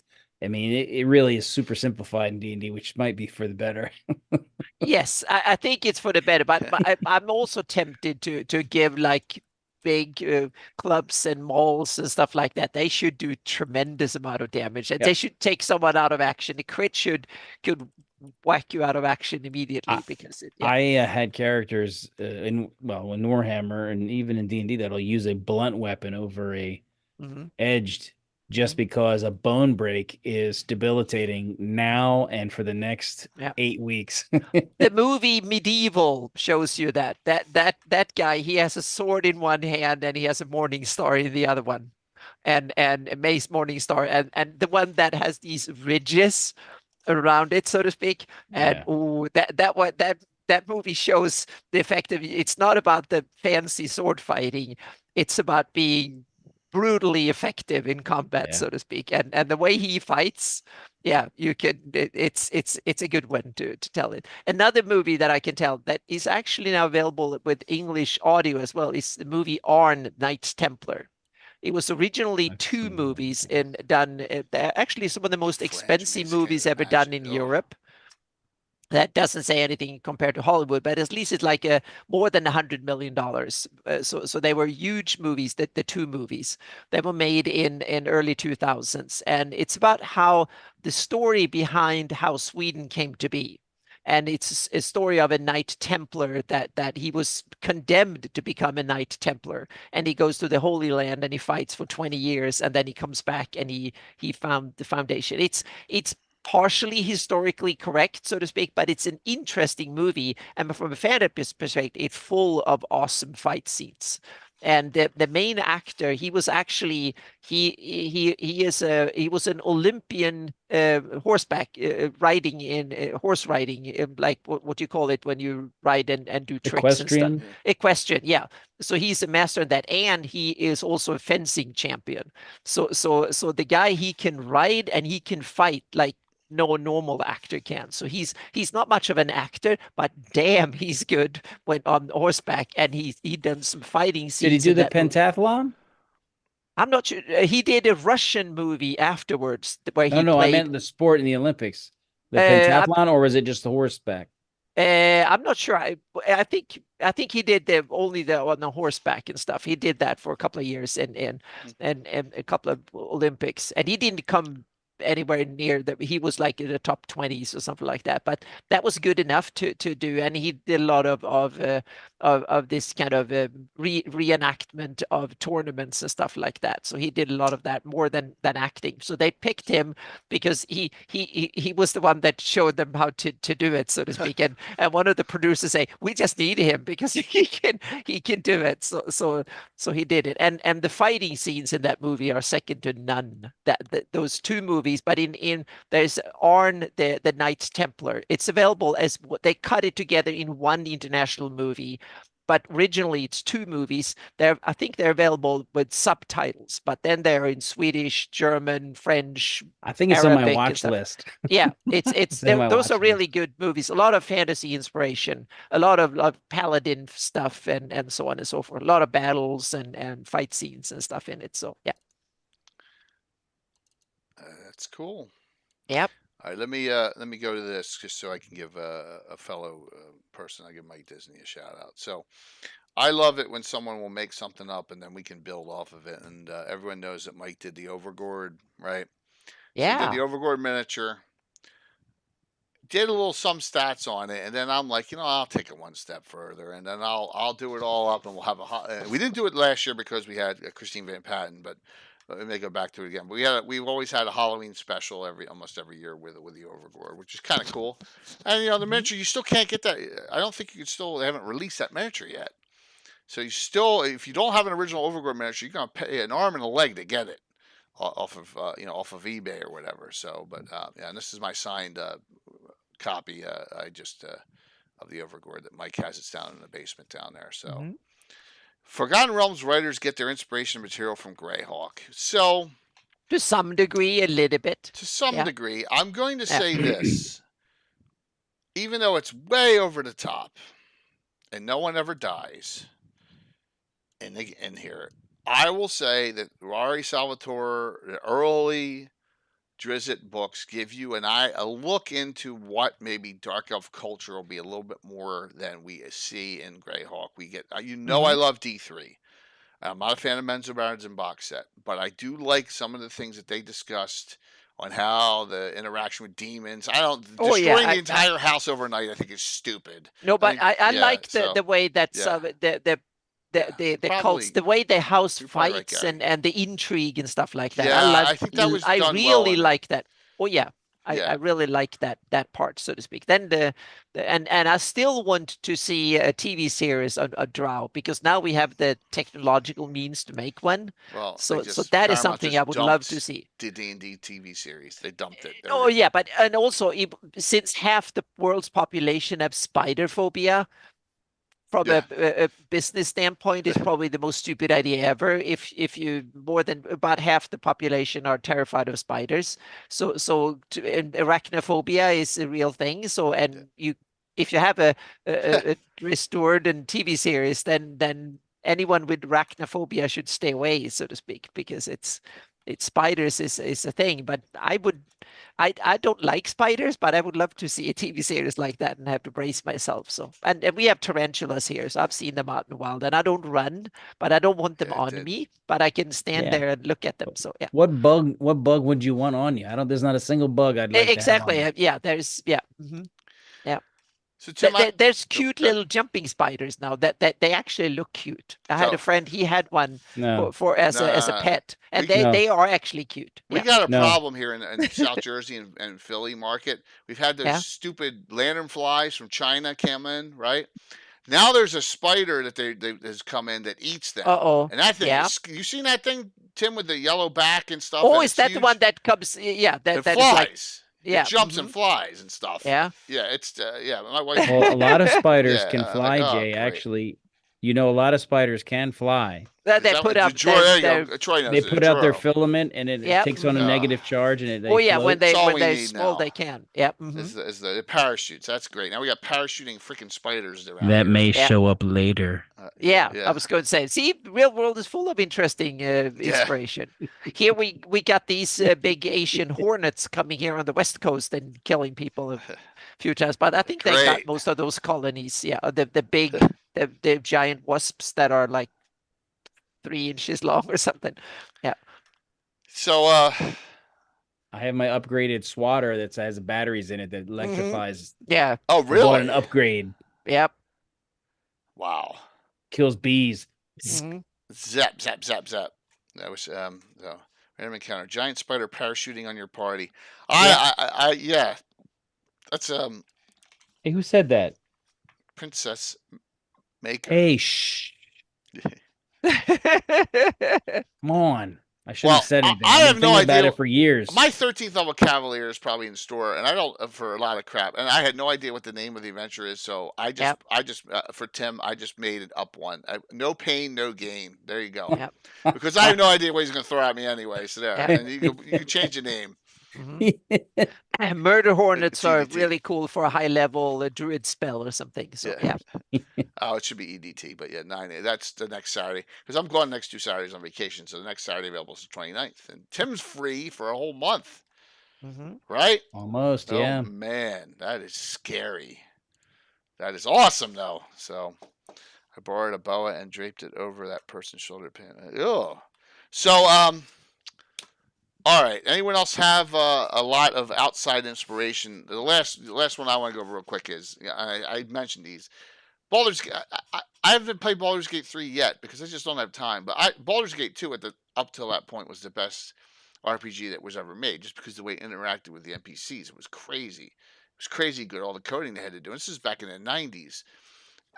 But there's a lot of influence from my game in here. And you can just look, if you just go to one of these subclasses here, you see all sorts of different classes.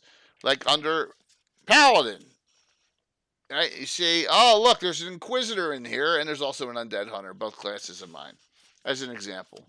Plus, I've used a lot of magic items that are out of these. I know it's Forgotten Realms, but it's a video game really isn't Forgotten Realms.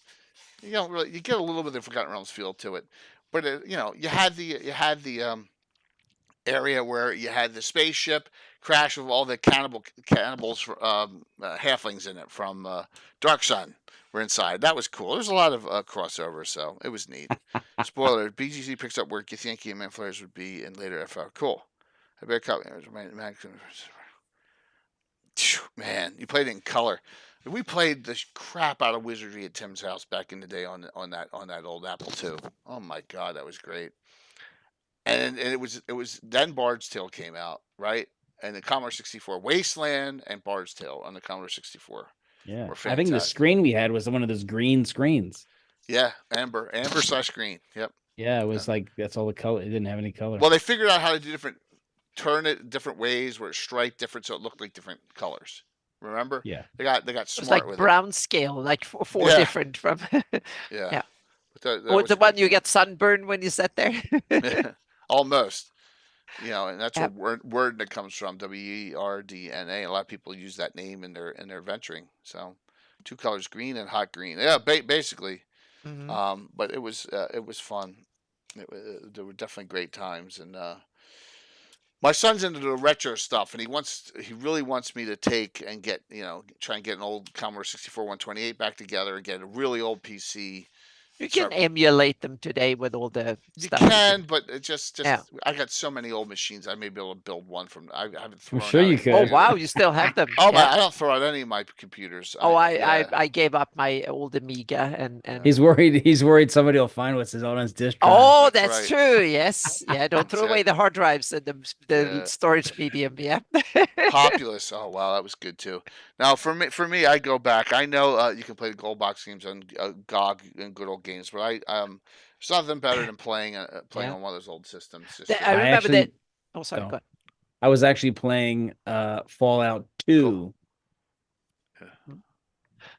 I was thinking, I saw on Good Old Games, they have the old Neverwinter, the Drow games that were from like 95, 96, something up to about 2005. I remember playing them through on my laptop and stuff. And those were really, for its time, they were really cool games. They were they were Forgotten Realms, Neverwinter story, but they were really, really good games for, I think, that they were engaging in that sense. Yeah.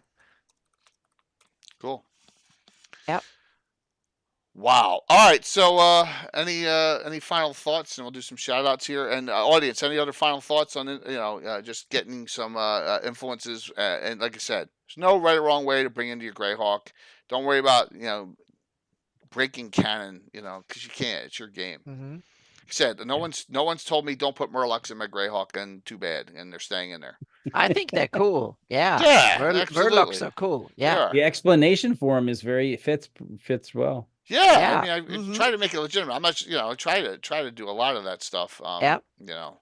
With it, better explanation than a lot of monsters are actually in D&D from the beginning. They don't have any explanation whatsoever. I still haven't seen the ecology of the rust monster. Maybe it was a dragon and I missed it and forgot about it. Yeah, it may have been. Just the monster has an propeller extreme at the iron end deficiency. And stuff.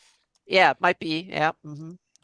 Yeah, the Temple of Mental Evil game was just too buggy. I know they may have fixed it over time, but I got it and I just couldn't even play it. I think there is a new version or someone made a mod that fixed a lot of it. Yeah. I haven't played it either. I've seen some of the graphics. That's it. But Flumps, Flumps are one of the... A lot of stuff came over from the UK, and it's like, why, right? And I think they were tooting on the weed a little bit earlier than a lot of the people over here. Making up monsters and stuff, because it's like you should be glad that the Dutch didn't do a D&D version. They were early on the weed. Yeah, absolutely. Or they'd be they'd be extrapolating on all the whorehouses in like the city states. Down the red light district down in what's the capital? Oh, you mean in Amsterdam? Yeah, in Amsterdam. It's more famous. It's and they've been more liberally open-minded than most other countries, at least in Europe. So they made it became a tourist trap. So and the coffee shops that are places where you can go and smoke weed. So they became, and now there's so much touristy around it that Amsterdam is limiting the amount of hotels and stuff because it became a tourist trap. Yeah, I don't think Amsterdam and Nulber are very similar. No, not at all. So no, Copenhagen. You should find a little village. It's more like the city-state. Yeah. Yeah. Wow. City-states. But there are cool places and streets in Amsterdam that I think could be really good for cities like Greyhawk and Divers and stuff that I think could be good. You can model a lot of your building designs and stuff from Amsterdam and Bruges and other cities that have medieval are since medieval times, so to speak. And you can look at cities and blocks and places in Greyhawk, Divers, and other big cities in Greyhawk. You can look at inspiration from cities like that. So I can really recommend to go to some of these cities are really good. There's some Florence and Genoa and places in Italy, great Dubrovnik, if you can get a hotel room these days, but it's probably kind of touristy beyond recognition these days. But otherwise, it's a really cool. It's small, but it's really cool if you want to see late medieval. The town of Visby, or the city of Visby on the island of Gotland in the Baltic, is a World Heritage Site that has medieval city walls from 1100 or 1000 around 1000 AD, and they're still intact, and it's awesome inspiration. You can wander around and see medieval buildings and stuff. If you're in Italy and near, in the Tuscan area, there's a town called Lucca. Mm-hmm. You can see it on Google Earth and zoom in and see that the walls are still intact, and they're like 50 foot wide earthworks as well. So you can rent a bike and actually ride around the entire thing. See it, Pat. And the field surrounding the town was the moat originally. Mm-hmm. So you can see the size of the moat and how the towers were. And because it's fully encapsulated, the town stayed like that real small, cobblestone street feel. Mm-hmm. Florence, there's a lot of more modern stuff there because the city is really big. But this is so tiny. I would, instead of traveling to other stupid cities in Italy when I lived there, I would go to Lucca every Sunday and find a new place to eat and drink wine and enjoy the scenery. So my wife still won't let me live it down that we didn't come visit you out there. I know, that was really dumb. I'm trying to remember that there is a wonderful place that is in the Pyrenees, southern France, that is absolutely awesome looking city. Let's see if I can find it here. Tim was stationed in Pisa for 3 years, right? I was near Pisa. Yeah, somebody had to defend Tuscany. Yeah. We would go see the tower. My daughter referred to it as her tower. What, the Leaning Tower, right? Yeah. You could see the very top of it Out your from back the window. porch off of the kitchen. You Yep. could see it way My off in the God. distance, the top of it above a tree. There was such a big tree, I wanted to cut it down, but I know they would solve who did it. They would draw a line from the tower through the tree, and it would end up at my porch. I was like, ah. That's funny. Very cool. And so I hope you guys enjoyed, guys and gals enjoyed this conversation tonight as we're talking about, just giving yourself some influences and just thinking about things and thinking about, well, hey, I can use that. And like I said, if you're not stealing, you're not trying, right? Because there's a lot of that going on, and Yes, we all take inspiration from a lot of different things: books, TV shows, movies, Parascott. Yeah, games, there's and just board games. Also. And the C Madge I took from, but it was from Judges Guild. It was still D&D. So Right. yeah. Judges Guild was the first third-party thing out. One of the main ones. It was great. It was a great time. Yeah, we're gonna do classic D&D reprints, and like Patrick has so overloaded me that I almost got injured by a pile that fell the other day. So yeah, I got literally. I appreciate it, but the pile fell on me. So let me just get out this pile here. The future will find Jay's dried. Yeah, my body. You're gonna find my body in a pile of books. Reprinted books. All right, so just some of the things you can win tonight: Marklands, Vecna Lives, Scarlet Brotherhood, City of Greyhawk, Treasures of Greyhawk, Adventure Begins, the original Fantasy World setting book, amongst other things. So I got this pile here, and I got like a spot. Now it won't fit. Yeah, so you get the idea here. It's a lot. So why don't we do some shout outs here, and then we'll do a raid in after we do the giveaway, and talk about what's coming up for this last week before I go on vacation for a week. So Tim, what's going on? And if you want to talk about the 29th, we can do that too. So yeah, well the next thing is just the 29th. It's the next City State installment, as the Jay's character is getting ready to go and do her mission. Oh, so it's the ship-based one. No. Oh, it's not. You got to get ready. Are you going to lead the way and go first? Or are you going to send down people to make sure you have your logistics taken care of on the way? Yeah, I'm going to do that because I have a lot of red shirts. So, of course.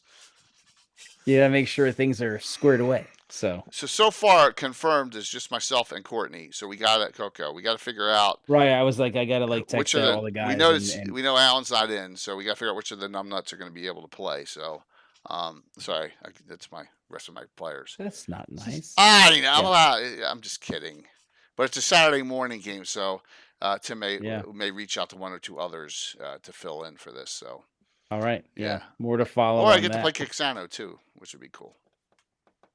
It's been a while, so that's it with Tim, and you can change the name of the title. I just put that in there because I thought it was funny. And I actually haven't thought of the next one. Yeah, that's 3 weeks and 3 weeks because the next 2 Saturdays I am out. Right, traveling. And I'm gonna have to roll. I got to roll right now, actually. Tim, thanks, man. Have a good one. Thank you, Anna. See ya. Bye, everybody. Right. See ya. Thanks for coming on, man. No problem. All righty. So, Anna, what's going on with you? A lot of things that doesn't really benefit anyone here much. I'm in the big deep wrapping and starting to wrap up and get my big commission done. So I'm stuck with that. But I'm also slogging through updating all the symbols, and that is really a thing that I can kind of get get that update done so I can get the GIS maps on par. I've done like 80% of it now, and so I'm updating what the symbols should look like. So getting them. So it's a lot of the stuff. So it's boring and not much to show for it. So, but there are some heraldry that is coming so as well. But so I'm sorry, no big updates and no big coming out at the moment. So thank you everybody for hanging with me and for a little bit when it's like a dry spell in the final content, so to speak. So it's a lot. It's a commission I felt I had to do because I screwed up 6-7 years ago. And lost some files and stuff, so not need to redo it. And then also we had the World Machine thing that didn't work, so now I'm on Plan B or Plan C, and also getting the GIS map done, so to speak. But it's looking good and it's getting there. So, but I will do when you're on vacation. I'll do more live streams and set work to compensate for it. So yeah, because I definitely ain't doing any live streaming and stuff. I maybe do some writing. No, you're in prep work, Florida. I'm away on the beach and having a wonderful time. Hopefully, I need to do that. So all right. So this is what's going on this week. 2 streams only coming up. All right. So and I'm hoping Les is in on this one. Mystical Places at GREYHAWK. All right. Good one. So we'll do that one on Wednesday. Then it'll be the 19th. There won't be any a Legends of Lore on Wednesday. Just note that. So this will be. Then I'll cover that and do some streaming and set work on stuff instead. Yeah, this will be the last Legends of Lore for a week. It'll be just a week off. That's all. So Mystical Places of GREYHAWK this Wednesday at 7. Then, and let me talk about this a little bit. So if you saw what happened Saturday morning, part 2. Part 1. They found a character that's going to be played in the Hateful Wars journal and logbook talking about in the past she was part of Prince Tresserin's entourage, and also there's a line or two in there from as the fight with Prince Tresserin is going on, which I thought that was pretty cool. And then on Saturday they actually found her weapon, her spear, because Courtney plays one of the plays a daughter, so we're tying in a lot of things, and also there's this portal. I also tied into the Book of Hours into it, which is because I was like, I love that idea from Eva the Undying. So the third and final part of this prelude for the full Hateful Wars 24-hour stream in July is part 3 is this Thursday. That'll be the last stream I have before I go on vacation. So it'll be Knights of Yula characters, and there'll be some tie-ins. You'll find out some things on, and this portal may be activated or not. We'll see.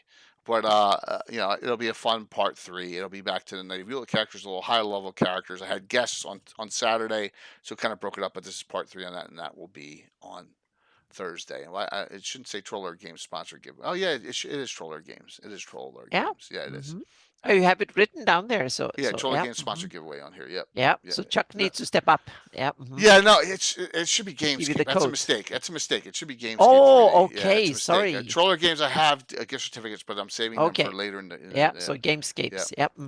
Yeah, the font used on that graphic is all Darlene's GREYHAWK Gothic. Yeah, that was a font that I helped Darlene sponsor Darlene and help it done. And you can actually get it on my website, I think, somewhere. Hang on a second. Let me see if I can find it. Shout out for this. All right, so for this is it. And I don't know what time the start time is, but the first adventure should start 9 p.m. Friday night, July 12th. I may start it an hour or two earlier if I have Tommy John Kelly on. I'm trying to get him to respond and get him on, or we'll have some other prelude show like 7 o'clock Friday night and then go into the first game, because I'm gonna be on for 24 hours straight, and Tim's gonna be on with me. He's staying here because his wife's away in France, so and his son's gone too, so he's free and clear. He's a bachelor. So Friday at 9 p.m. Second game will be Saturday morning at 9 a.m. And then but I'll have stuff in between, so I'm gonna be up the whole time. And the third one will be Saturday at 3 p.m. that Curtis and Brett are playing in to finish it up, and we'll go till we end on the 24 hours. 3 scenarios. Scenario 1, the death of Prince Tresserin. Scenario 2, the destruction of Wolfmaster Keep. Third, the defense of Hearthguard Tower. They're going to be the 3. So 2 of them are more to my campaign. 1 is deep into GREYHAWK lore. So yeah, it'll be fun, and that'll be they're the first 4 pictures of the first 4 that committed to playing in the game. So we got a lot of great special guests. Ed Greenwood's trying to fit it into his schedule too, as he can play. So we're trying to really have a lot of fun with this. So that is what's going on. So let's do the giveaway, and then we'll see you all Wednesday night here.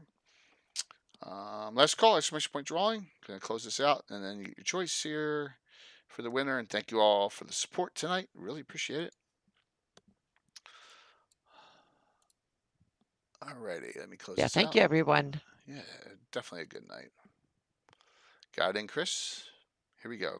Perfect time. Closing it out. Winner is Dave, Guild Superior. Congrats. All right, Dave, I got you. Awesome. Yeah. I got you. I think it's Dave. Yep, Dave's on. I see him. Guild Superior's on. There we go. Okay. Gotcha. So, we'll get with you on what classic reprint you want to get. Good to see you, Dave. And Anna, thanks a lot. Tim, thank you. Real fun discussion tonight. I hope we give some inspiration here and there, and I hope my entries to this discussion weren't too gritty. No, it was good. So Casey, if that's true, try and get us a Wednesday night, maybe in July or August, if you can, Living Greyhawk discussion, whether it's compilation. Oh, right. Oh man, sorry to hear that. Sorry to hear that, man. I know summer series is, yeah, that would be good. Yeah. All right, so we're gonna raid into Darling as we normally do here, and everyone enjoy the rest of the night and the weekend, and we'll see you Wednesday night, and keep it going out there. Keep on playing Greyhawk, and reach out, and yeah, please, Dave. That's it. Just reach out to me and let me know something you think you want. There's some great compilations. If you don't have Marklands or Marklands or the oh my God, Scarlet Brotherhood reference books, they're really good. So, all right, am I gonna hit the wrong button? Probably. Yep. All right. Thank you all, and Ultra Wolf, good to see you. And I know I gave Anna Shane's site, so.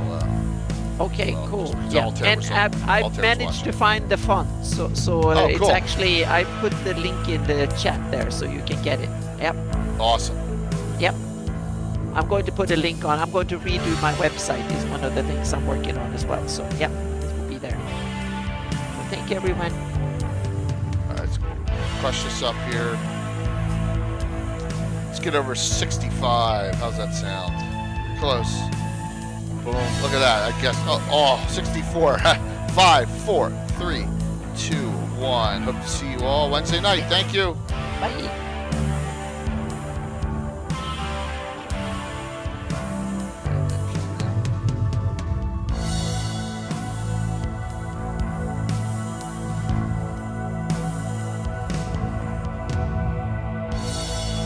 Awesome.